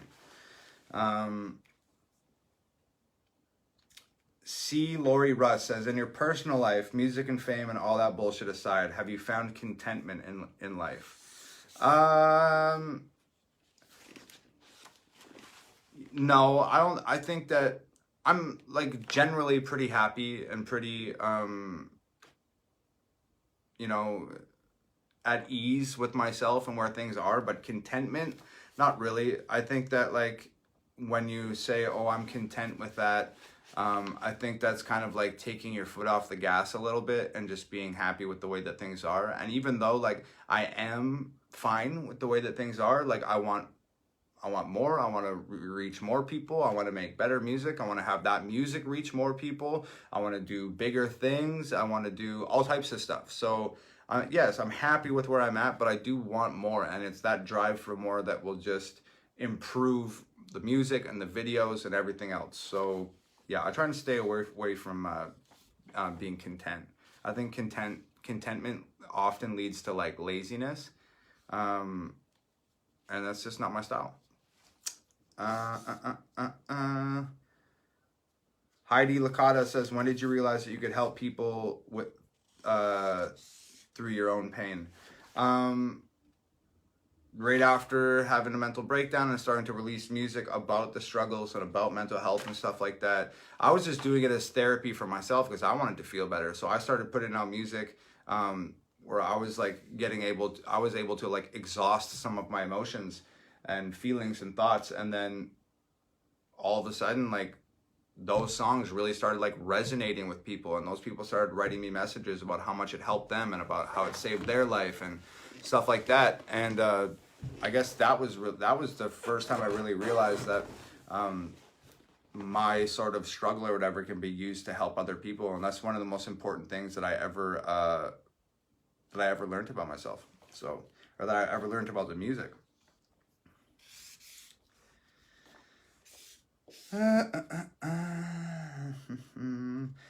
Brittany Schrader says, do you tend to find yourself having writer's block? If so, how do you get re-inspired? You know what, Brittany, it's weird. Like I used to have writer's block all the time. And that's like when I was younger, when I talked about earlier in this live stream, when I was like telling other rappers stories and I wasn't being true to myself and I wasn't being genuine and I wasn't being authentic. Those were the times that I had writer's block because I was like looking for something to rap about or to write about, and I just couldn't find it. But for like the last like years and years and years and years and years, I haven't had writer's block, just because like now like I'm in tune with myself, and I know exactly what to write all the time, because it's just true to who I am, and it's coming from my heart and my brain, and I don't have to look for something to write about. It's already here and here. You know what I mean? So I don't have writer's block, because I don't need to search out any subject matter or whatever. Dylan Herka says, how do you feel about the current social and political climate in the United States? Do you feel it will improve or get worse? I mean, we've talked about it like a lot of times, and I've talked about it in my music. Like, a lot of it is just horse shit. A lot of people, you know, like, I'm not like, it's just like, yeah, like a lot of like the political climate and the social climate, I'm sure it's bad, but like, it's not affecting me personally. Like, I'm having a great time, like, not watching the news and not being involved in politics, and just not letting those things like affect me. And I have no reason to, you know, it's just like, yo, I'm not like, I just don't do politics outside of like, I don't go looking for these things. I don't go out analyzing this shit. I just like, I see what I see. I know how I feel. I know what I think, and that's it. I'm not like pro-Trump. I'm not anti-Trump. I don't give a fuck about Donald Trump. I didn't give a fuck about Bush. I didn't give a fuck about Obama. I didn't give a fuck about Clinton. I don't give a fuck about Trudeau. I don't give a fuck about presidents or prime ministers or the master of the universe or anything. I don't give a shit. All I give a fuck about is making music and helping people with music, and that's it. I don't care about the rest of this bullshit in the newspaper and on the news and on the radio, and it just doesn't fucking matter to me. Will it get better or will it get worse? Like, I don't know. I have no idea. I hope it gets better. For the sake of the people who are being affected negatively by our economic climate or our social climate or our political climate, for those people's sake, I hope things get better. I don't know if it will. I don't know. All I know is that, like, I don't know of one thing in my life that has personally been affected in a negative way from any president or any prime minister or anything. I've never had like a 9-to-5 job. I've never done any of those things. The things which are affected by the world leaders' actions. I don't do that shit. So I just don't care about it. You know what I mean? I hope the people that are suffering because of those people's decisions, I hope they feel better. And that's really that.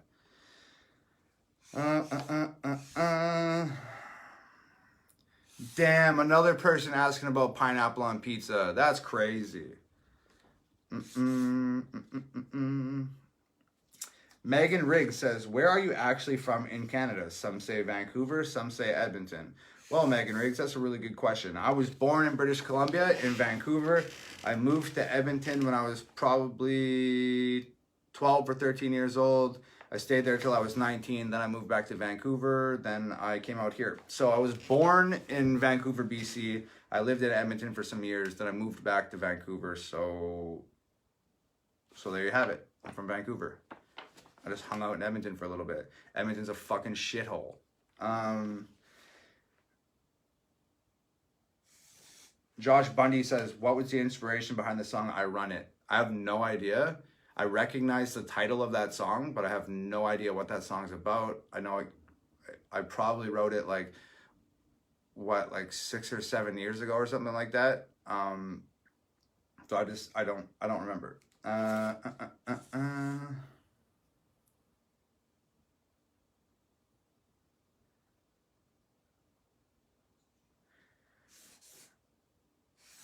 People are asking me if this song is by the Village People or something. I don't know. I don't listen to the Village People because I'm not a dork. John DeVito says, did you ever get into any fights when you were growing up? What's your favorite fruit? Why Hangover Gang when you're sober most of the time? What's your favorite scary movie? What's your dream car? What's your first ever tattoo? Oh my God, that's so many questions, bro. Okay, I'm gonna try and rattle through your questions so fast. Did you ever get into fights growing up? Yes. What's your favorite food? Mac and cheese. Why hangover gang when you are mostly sober? Because I'm not always sober, and the hangover gang signifies a group of people trying to have the best time of their life every night. It just so happened that when I created it, we were drinking, and now I'm not, but I'm still trying to have the best time of my life every night, so it's still hangover gang. What's your favorite scary movie?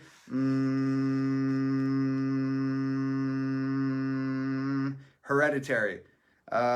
What's your dream car? I don't have one. Cars are lame. What was your first ever tattoo? I got this really lame tattoo down my right forearm when I was like 16 years old. It says passion. It sucks. Most hated city you've ever traveled to? I don't travel there, but I live there. It's called Edmonton, Alberta, and it's a piece of shit. Carl Zeller says, what's the number one thing that you hope for kids? I hope they grow up being encouraged to speak their mind and be outspoken, and to not bend or break or conform to the ridiculous standards and sensitivity set by today's inherently offended society. Go do your own thing, blaze your own trail, don't follow anybody else's footsteps, do your thing. Coming to Australia soon.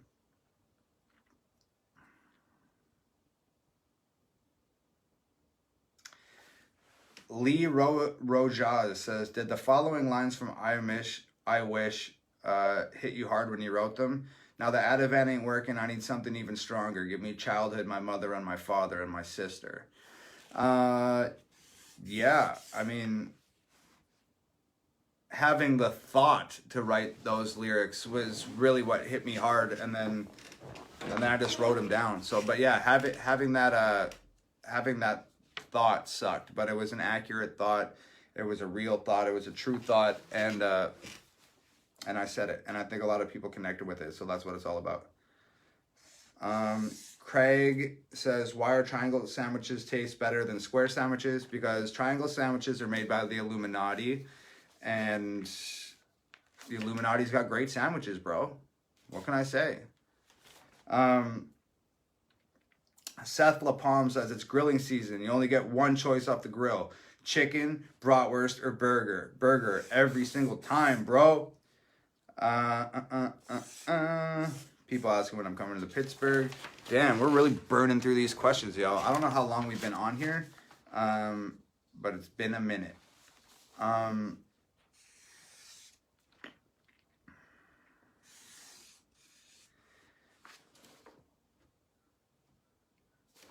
Mike Keesley says, why do you continue to bash a dead person who can't respond?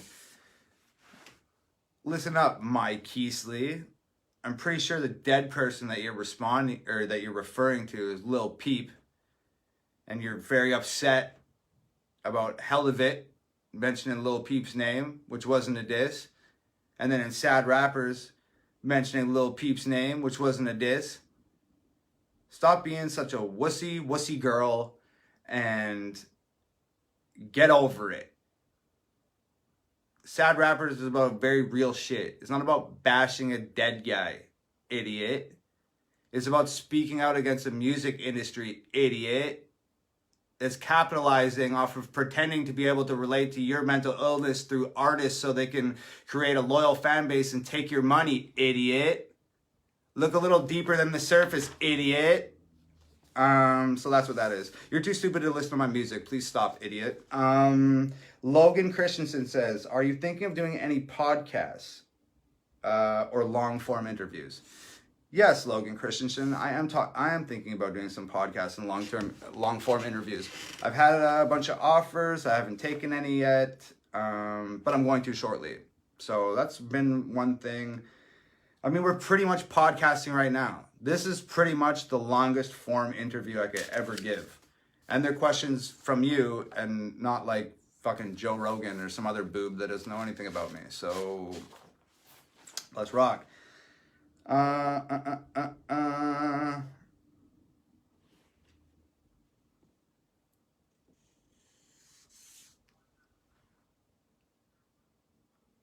People asking about gun control. We already talked about that.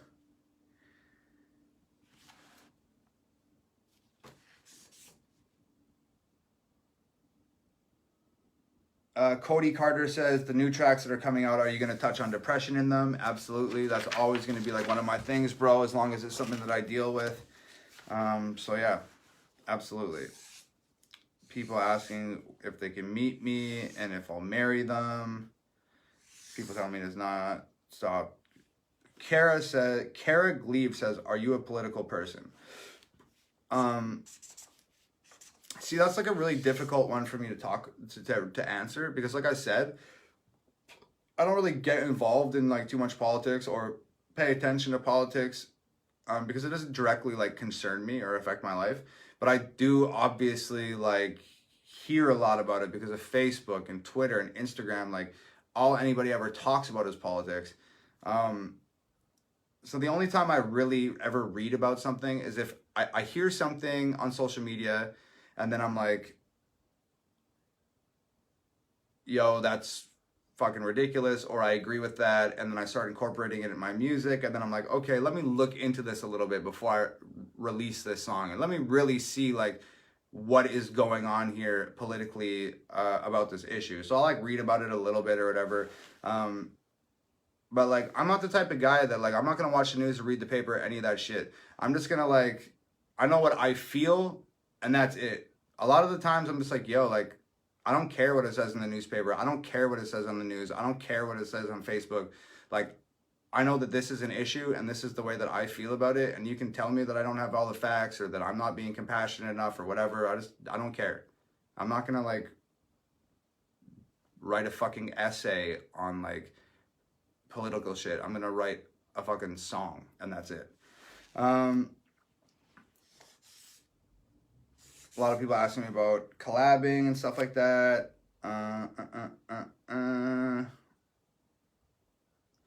Tobias says, I love your music and your message. You don't appear at all like the other rappers, and I really like that. But why all the tattoos in the face, on your face and all? I'm not trying to judge. I'm just curious. I don't know, man. Like, I'm looking at your picture here. Like, why do you have this? Why do you have a Caesar cut? Why is your hair cut in the Caesar style? It's 2019, bro. It's not 2002 anymore. Why do you have a Caesar cut? Because you like it? Cool, bro. Rock the hell out of that Caesar. I have face tattoos because I like them, and that's really it. The same way that you're trying to express yourself with your super cool Caesar cut, I'm just trying to express myself with my tattoos. So that's really it. Caitlin Marley says, what culture shocks have you had to navigate since moving to America?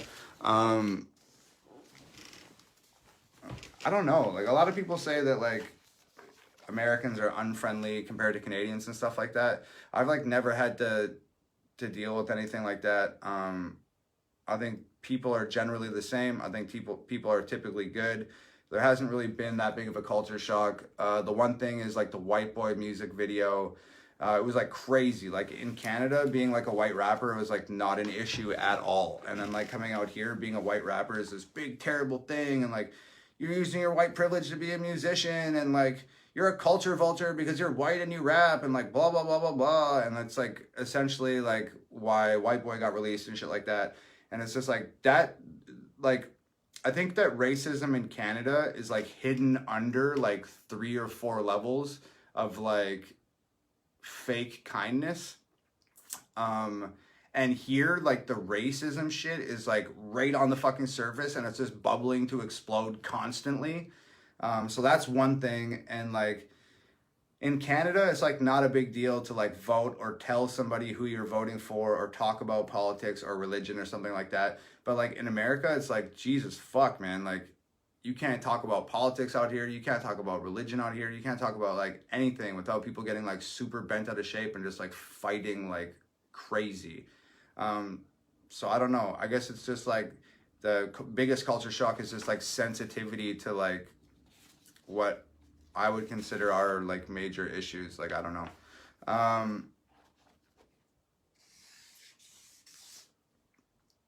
Brian Johnson says, when are you gonna run for office? Never. More stuff about tour.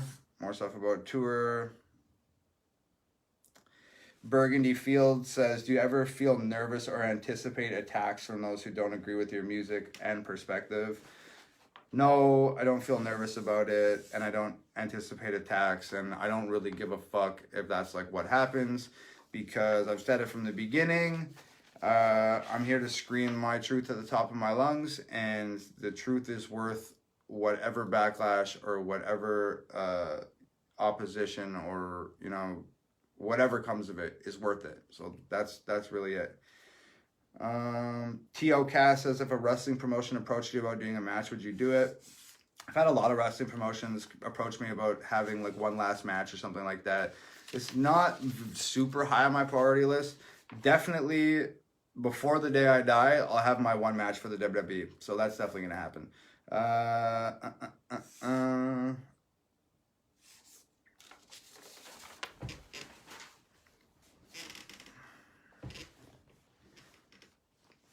These are like all doubles so far. Steve Brock says, do you respect religion as an individual's expression of personal values? Yeah, I mean, why not? I don't care. Believe in whatever the fuck you want. I'm not always going to agree with you, but believe in whatever you want. Doesn't matter to me. Just like I'm going to believe in whatever I want. You don't have to agree with it either. That's totally fine. Are you going to come to the UK?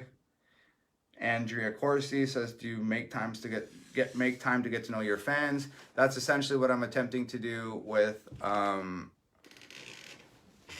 essentially what I'm trying to do with these live streams and stuff like that, is getting to know people, trying to read everybody's name and read everybody's question.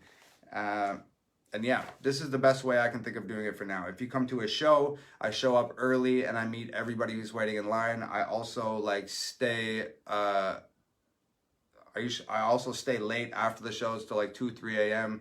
Meet everyone, shake their hand, give them a hug, give them an autograph, sign their stuff, hear their story, etc. So doing the live streams and meeting at a show, I think that's the best that I can do for now. Justin Bruce says, what's the most pressure you ever felt? The most pressure I ever felt is just from me. Because my big thing is like every time I release a song or an album or a video, like I'm always trying to, in one way or another, outdo myself. Whether it's better melodies or a better flow or a cooler topic or a better beat or a more impressive looking video or whatever it is. In one way, shape, or form, I'm always trying to outdo myself. So I put a lot of pressure on myself to do those things and to deliver those things to you guys. So that's like... that's the greatest pressure for me.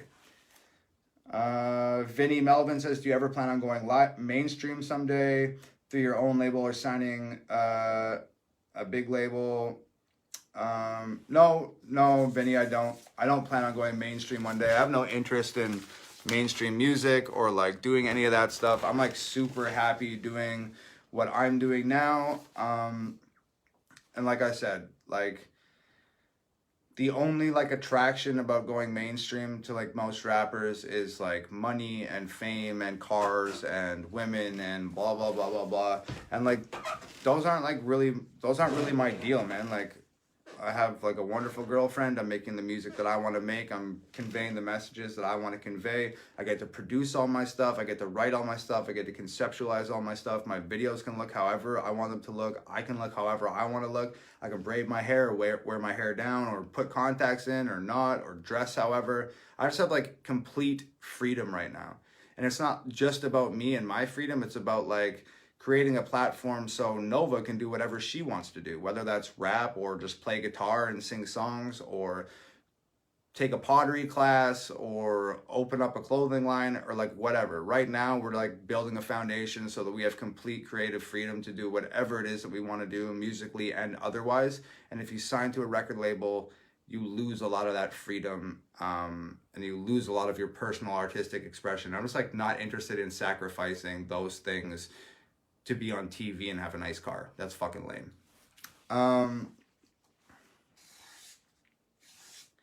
lot of people asking about this top fan status thing. Okay, I don't take away people's top fan status. I don't give people top fan badges. Facebook automatically gives these top fan badges to people who interact most consistently on Facebook posts. It has something to do with their algorithm. It has nothing to do with me. I can't give you a badge, nor can I take it away. So don't be mad at me for something that Facebook did.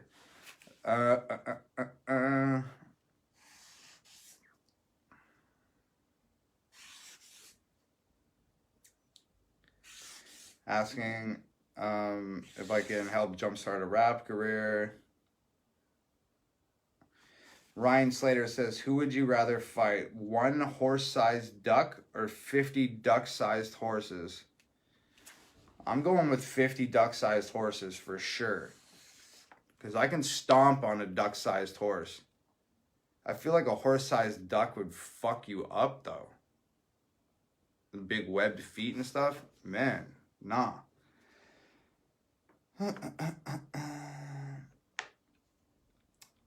Gage Traver says, you started off your career saying that you don't want to be like all the other rappers and have gold teeth and face tattoos, but now you have gold teeth and you have face tattoos. Well, Gage, I always had face tattoos. I've had face tattoos when I was 16. I never ever said that I don't want to have face tattoos. That's just stupid. And I don't have gold teeth. I have diamond teeth. And anyway, like I said in the last live stream, fucking let me live my life, bro. Like, music hasn't changed. I'm still like out here talking about the same stuff that I've always talked about, preaching the same message that I've always preached, working on building the same movement that I've always wanted to build. I'm not in like a big fancy house. I don't have a big fancy car. I'm not like wearing 30 fucking chains. I'm not like promoting Xanax and alcohol in my music. I'm just doing what I want to do, bro. That's it.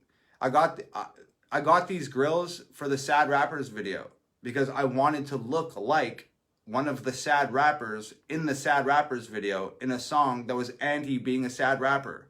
It was part of the whole vision. So I bought them and I wore them in the music video, and then I wore them for a couple photos for the tour, and now I wear them on live streams. I've worn them in some other videos. It's just like not that big a deal, dude. Like, I just like what they look like. I bought them as a prop. I ended up really liking them, and now I wear them sometimes. You're not going to see me at Home Depot in fucking grills, bro. You're not going to see me out for dinner wearing grills, bro. I do it in photo shoots and for live streams and stuff like that because I think they look good. I like the way they twinkle in the light. And that's just really it, man. Just like, let me live my life. When I start making songs about taking Xanax and buying name brand clothes and doing stupid shit like that, then come at me, bro, and tell me that I've changed and I'm this terrible person now and whatever. But like, there has to be some room here for me to just like grow and change and just like live my life, man. As long as my music is the same, I don't think that it's any of your fucking business. If I want to shave all my fucking hair off and dye my eyebrows, like, and tattoo my eyeballs and put diamond grills in my fucking ears, like, just let me do what I want to do, bro. Please. Tyler Robinson says, what's your favorite Pokemon?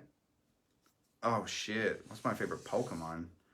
I don't know, but I know when Pokemon Sword and Shield come out, I'm definitely copping that for the Nintendo Switch, because that's just like a little slice of nostalgia that I refuse to miss. Why'd you become a rapper in the first place? Asking if songs like Hangman are a release, and like, yes, absolutely. Brian Regal says, how do you feel about MGK? Yo, this is going to be my most unpopular opinion of the day. When MGK and Eminem had that beef, like, I just like know what I like, and I have like a different sense of style and a different sense of taste from the next man. Like, obviously, everybody has a different sense of style and taste and whatever. But I think a lot of people just champion Eminem, like, no matter what, because he's Eminem and they love Eminem, and it just is what it is. And like, look, as somebody who like started rapping like because of like Eminem, it's like painful for me to like watch him rap now and make music that I think is far less his potential, and not as good as the stuff he used to do. It's painful for me to see like who once was my favorite rapper sort of like fall off his pedestal. And like, I really like MGK, and I'm sorry, and it's cool that if you feel differently, but I feel like MGK fucking destroyed Eminem in that diss track. Honest, I feel like that, and that sucks. But I felt like he destroyed him. Like, Eminem, when he responded, yeah, it was dope. It was very skillful and very technical, and he's clearly a talented rapper. But like, Eminem treats rap like some sort of like sport now. It's like some sort of athletic competition.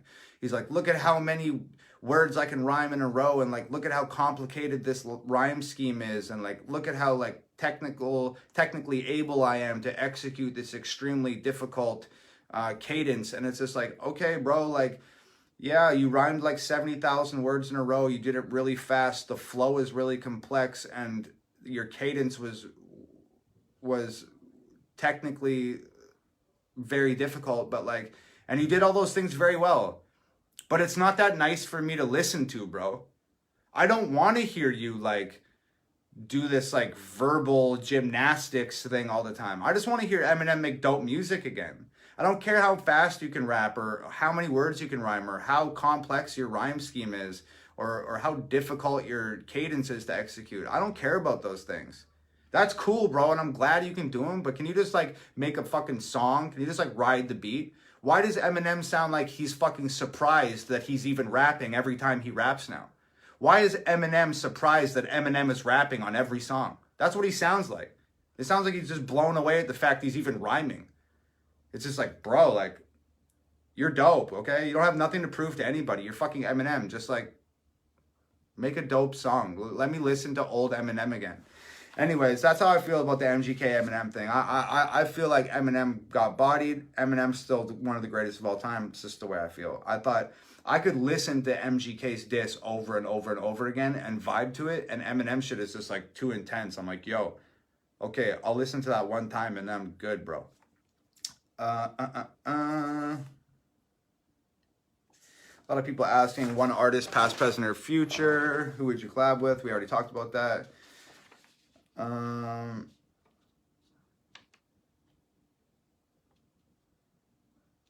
I've answered all these.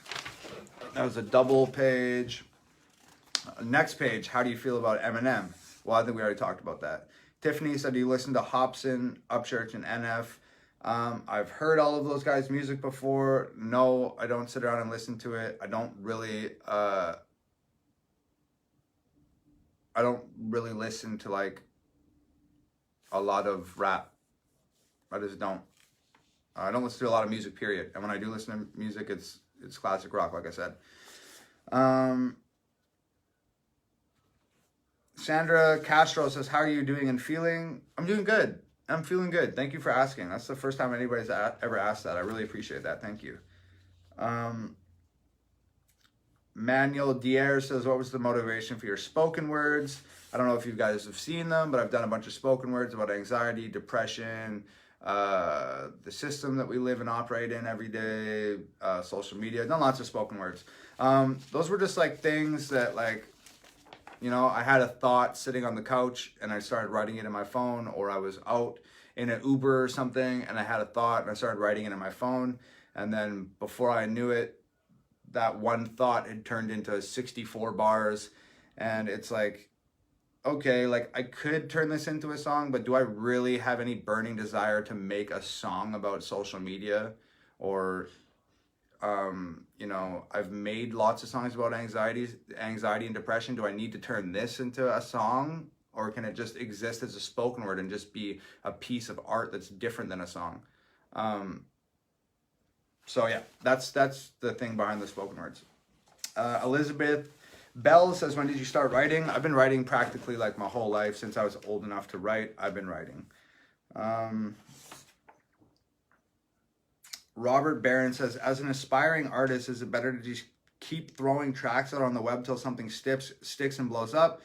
Or does one take time in conducting a piece you personally can be proud of, regardless of the initial response from the public? Is it better to put out 52 tracks in a year or work on one album instead?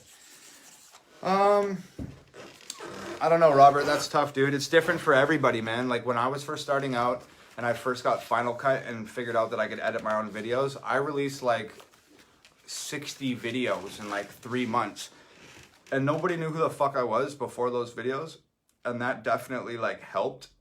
But it wasn't the answer to everything. The answer to everything was writing like Dear Rappers and Hell of It and stuff like that. So I think sort of it's good to like in the initial phases to put out as much content as you can and just see what sticks and see what people like and see what people don't like. But I think that like after that initial sort of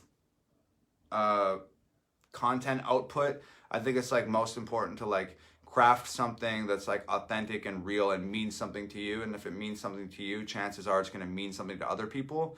So I think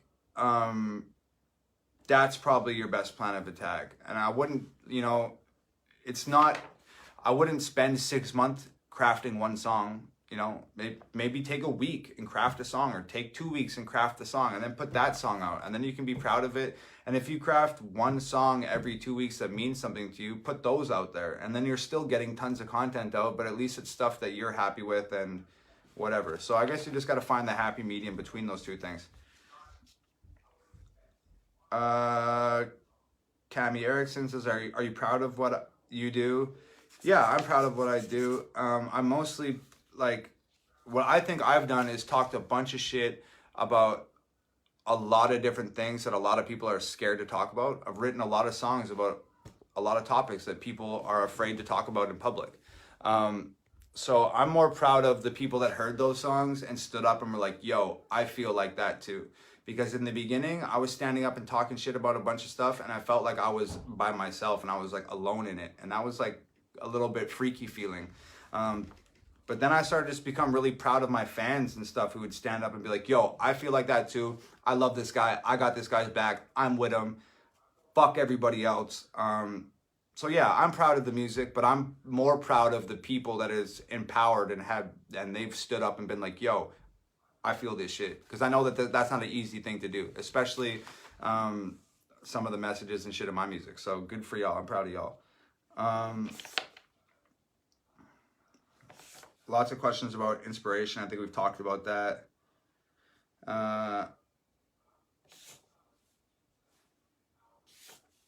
More questions about why I make music and about grills. Caitlin MacDonald says, what are your favorite downtime activities? Do you just get time to chill and live in the moment? What's the deal? So yeah, like, I don't know. We don't have like a whole lot of downtime. Like I'm constantly, because I've just been working on this new album for the last little while. I've been in the studio like 7-8 hours a day working on that. In my downtime, I'm either like today going to get tattoos. Sorry, I'm late. Or playing video, hanging out with my dogs, or whatever, you know. I don't really do too much that's not related directly to music. I play video games and I get tattoos. That's like two of my favorites. We only got a few pages left here, guys. Looks like maybe like 5 pages, and I'm sure there's gonna be lots of doubles, so we'll just burn through this. Richie Creeman says, what's your favorite song that you've done and why? I don't know. I haven't made that song yet. Like I said, I have that like voice in my head that like talks shit about all the songs I make, so I don't know what my favorite song is. If I had to pick one, it's definitely like one of the songs off the new album. The new album is hands down like the best music I've ever created. I can't wait to give it to you guys.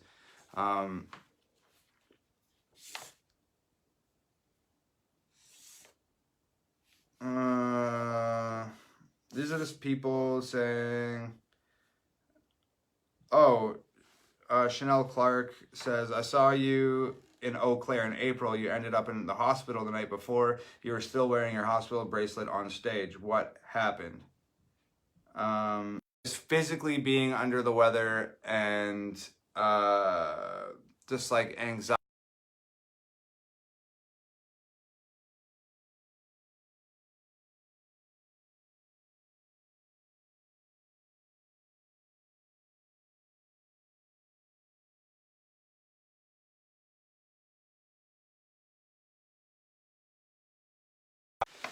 I don't know if you guys got any of that because it just said that I had a bad internet connection. So I guess I'll just sum up that question. She said, why were you in the hospital? What happened the night before my show in Eau Claire? I said it was physical unwellness combined with mental unwellness, and it was just a bad recipe. So that's it.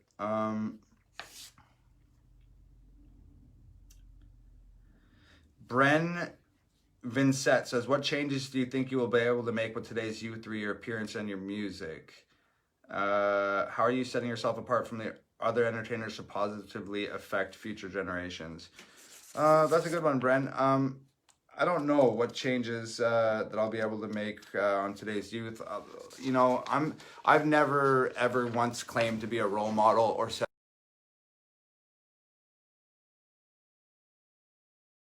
It says I have a low internet connection again, so I'm just going to keep talking and hopefully it works.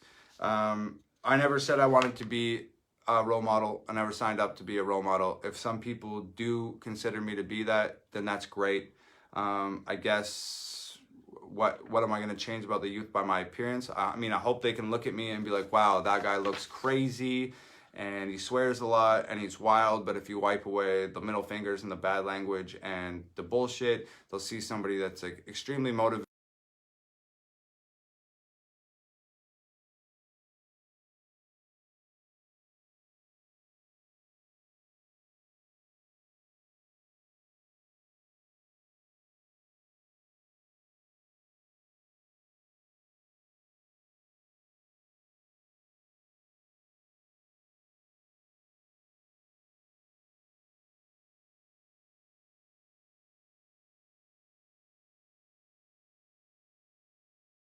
Inspired music from you in the future.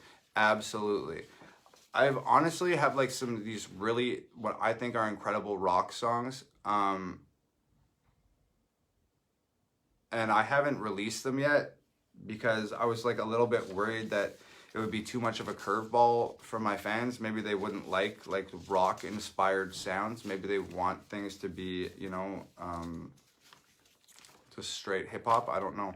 But if you guys want to see rock songs or you guys want to see some metal inspired stuff, just like let me know and I'll put them out. I've just been sitting on them because I wasn't sure how you guys were going to react to them. So let me know what you guys think and I'll drop them.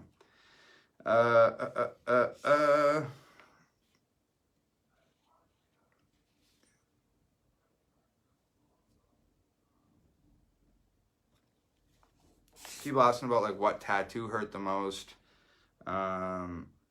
Anything on my stomach and ribs was brutal. Lynn Rhubob says, I'm very curious about your new tattoo. I don't know anything about tarot cards. I'm just very curious as to what they stand for.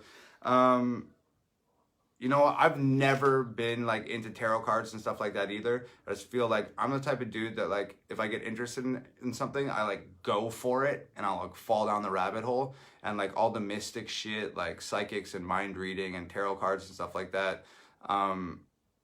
I just saw somebody say, yo, your internet's probably bad because Nova's going savage on Minecraft. You probably right, fam. Really though. Where was I going with this? Oh yeah, I just never wanted to fall down the like mystic rabbit hole and like get into like the palm reading shit and the tarot cards and blah, blah, blah, blah. So I just like always ignored it. And then I was in New York and we were walking through this park somewhere downtown New York. And there was this guy sitting in the park who had like a leather, like Merlin wizard hat on. And we all kind of like saw him and kind of like laughed to ourselves and said like, oh, that guy looks fucking crazy. And then I think Nova was like, oh, he's doing tarot card readings. You should get your tarot cards read. And I was like, nah, I'm not about that at all. And then this guy got up off his bench and walked over like 60 feet to us. And he was like, I knew this.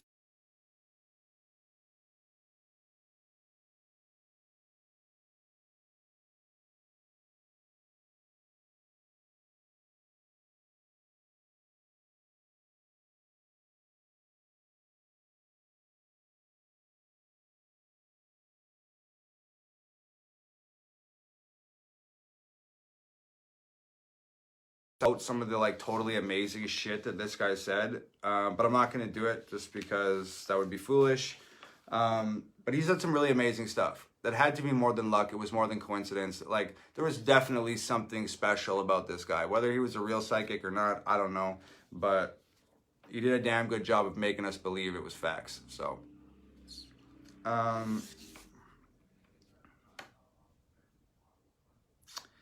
Derek Broomfield says, you have changed the world with your art. You changed the way the discussion goes on a lot of topics. With all that power, will you use it for good or will you use it for evil? I'm going to use it to keep making tight rap music. And some people will think that's good and some people will think that's evil, and that's fine. I'm going to use it to continue to do me.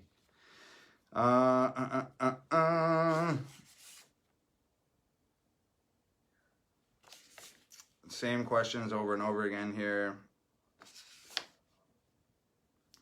Rachel James says, question, when you write your music, do you sit in public and look around for inspiration? I'm currently writing a lot and I love how real you are in your lyrics. One day I hope I can bring the rawness to the table.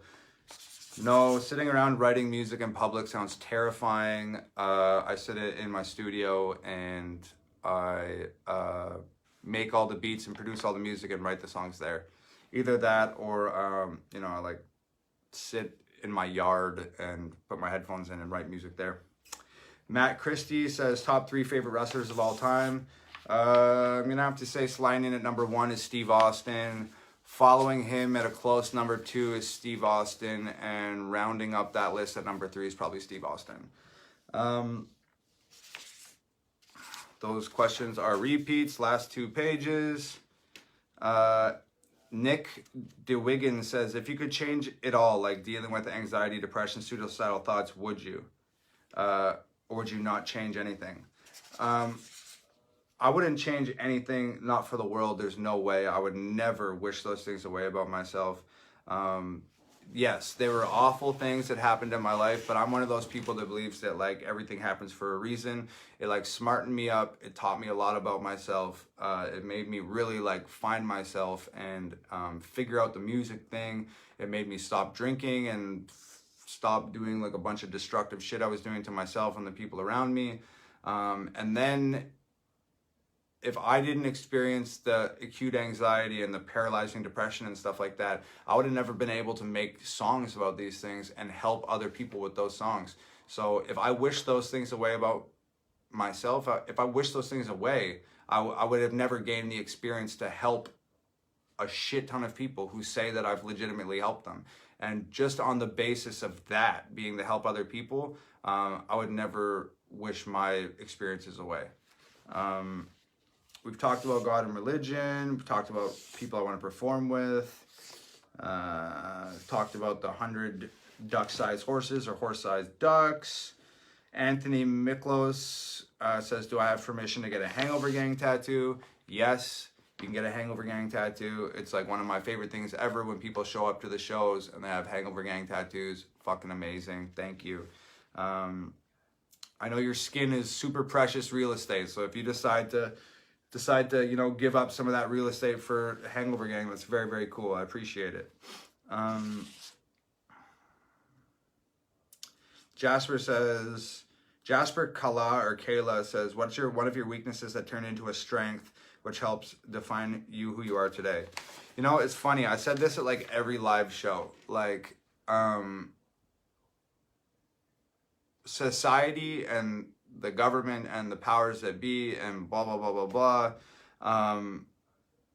They try to like convince you that like your differences like are weaknesses and your problems are like weaknesses, whether that's like your sexual preference or your political ideals or your skin color or the religion that you subscribe to or your anxiety or your depression or your physical unwellness or whatever.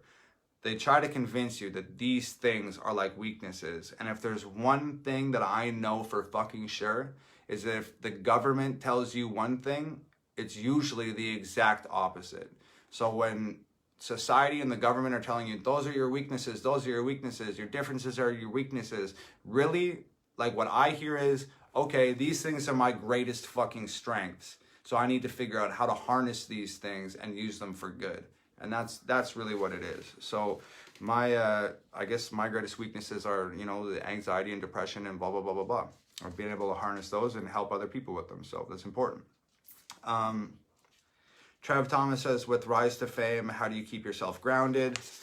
Well, my girlfriend's an asshole, so whenever I start flexing too hard, she lets me know, and that helps. My parents are both very humble people and have taught me, you know, what's important in life. But I've never really been that type of person, anyways, that like, you know,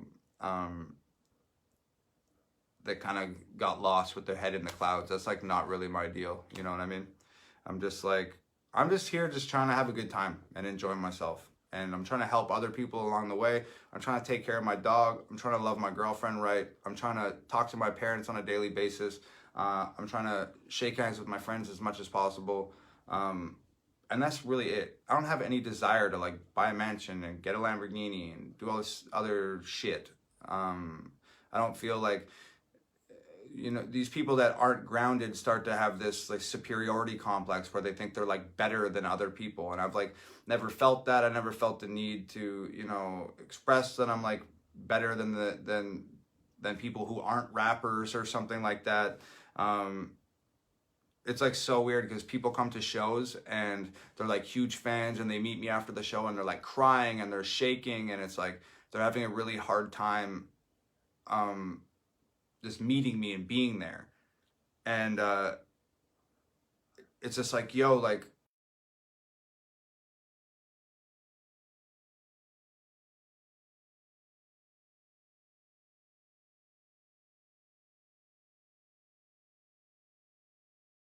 who I would be when I had 10,000 likes on Facebook. When I had 10,000 likes on Facebook, I had this idea of who I'd be when I had 100,000, and then 100,000 to 500,000, 500,000 to a million. And I always had this idea of who that person is when you get there. And like the one thing I've noticed is like, you don't change. People don't change. Now that I'm at 600,000 fucking Facebook likes and billions of views and blah, blah, blah, blah, blah, I still feel exactly like the guy who nobody ever watched any of his videos, and I still feel like that guy. I'm just like a regular ass person, just like anybody else. So it's just like that feeling is what prevents me from like becoming ungrounded, as Trevor said. What do you hope to achieve in the music industry? Talked about that. Talked about I Wish. Favorite Zeppelin song? We talked about. How did it start in the very beginning? Talked about that. Talked about getting on stage with anxiety. Talked about the wrestling. Yeah, we've talked about like all this stuff. I'm on my last page. Blah, blah, blah.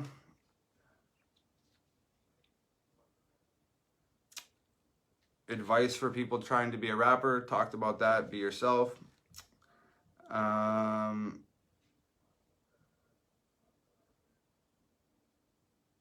People asking about discrimination over tattoos. I'm sure it happens. I'm sure people discriminate because of face tattoos and stuff like that, but I don't give a fuck enough about what other people think to even really notice that type of shit. So I don't know. Maybe, you know, people are unfriendly to me at restaurants or something like that because I have face tattoos, but I really don't fucking care. I made the choice to get these tattoos, and I will happily deal with anybody's tattoo discrimination if that's a real thing. I just don't give a shit. That's what it is. So, geez Louise, you guys, that was like 80 pages of questions. And there were still more questions than that on that status, but I printed out everything that I could print out, and I answered everything that I could possibly answer. I think the last live stream was a lot more fun and animated and stuff like that. I'm tired today. I'm currently working on the next video for you guys right now. I went out and got tattoos today. I'm pretty burnt. I'm hungry. I'm thirsty. Give me like a few weeks and I'll have this next video put together and I'll have it out to you. It is something unlike any piece of music I've ever released before. And if there was ever a time for me to release a song like this, it's right fucking now. So stay tuned. Your albums are in the mail. I just signed, packaged, and put 800 of them in the mail. Thank you for being patient. I've been extremely busy. If you still need one, death threats, every copy signed, www.hangovergang.com. I'll put the link in the comments after this. I think it's Friday night. I really appreciate everybody coming and spending their Friday night with me. I'm sorry I didn't get to the comments this time and answer everybody's comments live like I typically do. I made the status about submitting your questions. I got all the questions, and I had to respectfully answer as many as possible so the people who took the time out of their day to submit questions didn't feel slighted. So next time we go live, which will be probably next week, I'll do like the live Q&A thing again. I'll talk to you guys, and I'll try to address as many things as possible that are going on in the chat and not on the paper. Oh, jeez Louise. I'm gonna go play some video games. You asked about downtime. It's about to be downtime. I'm gonna play some video games. There's a billion things that you could be doing with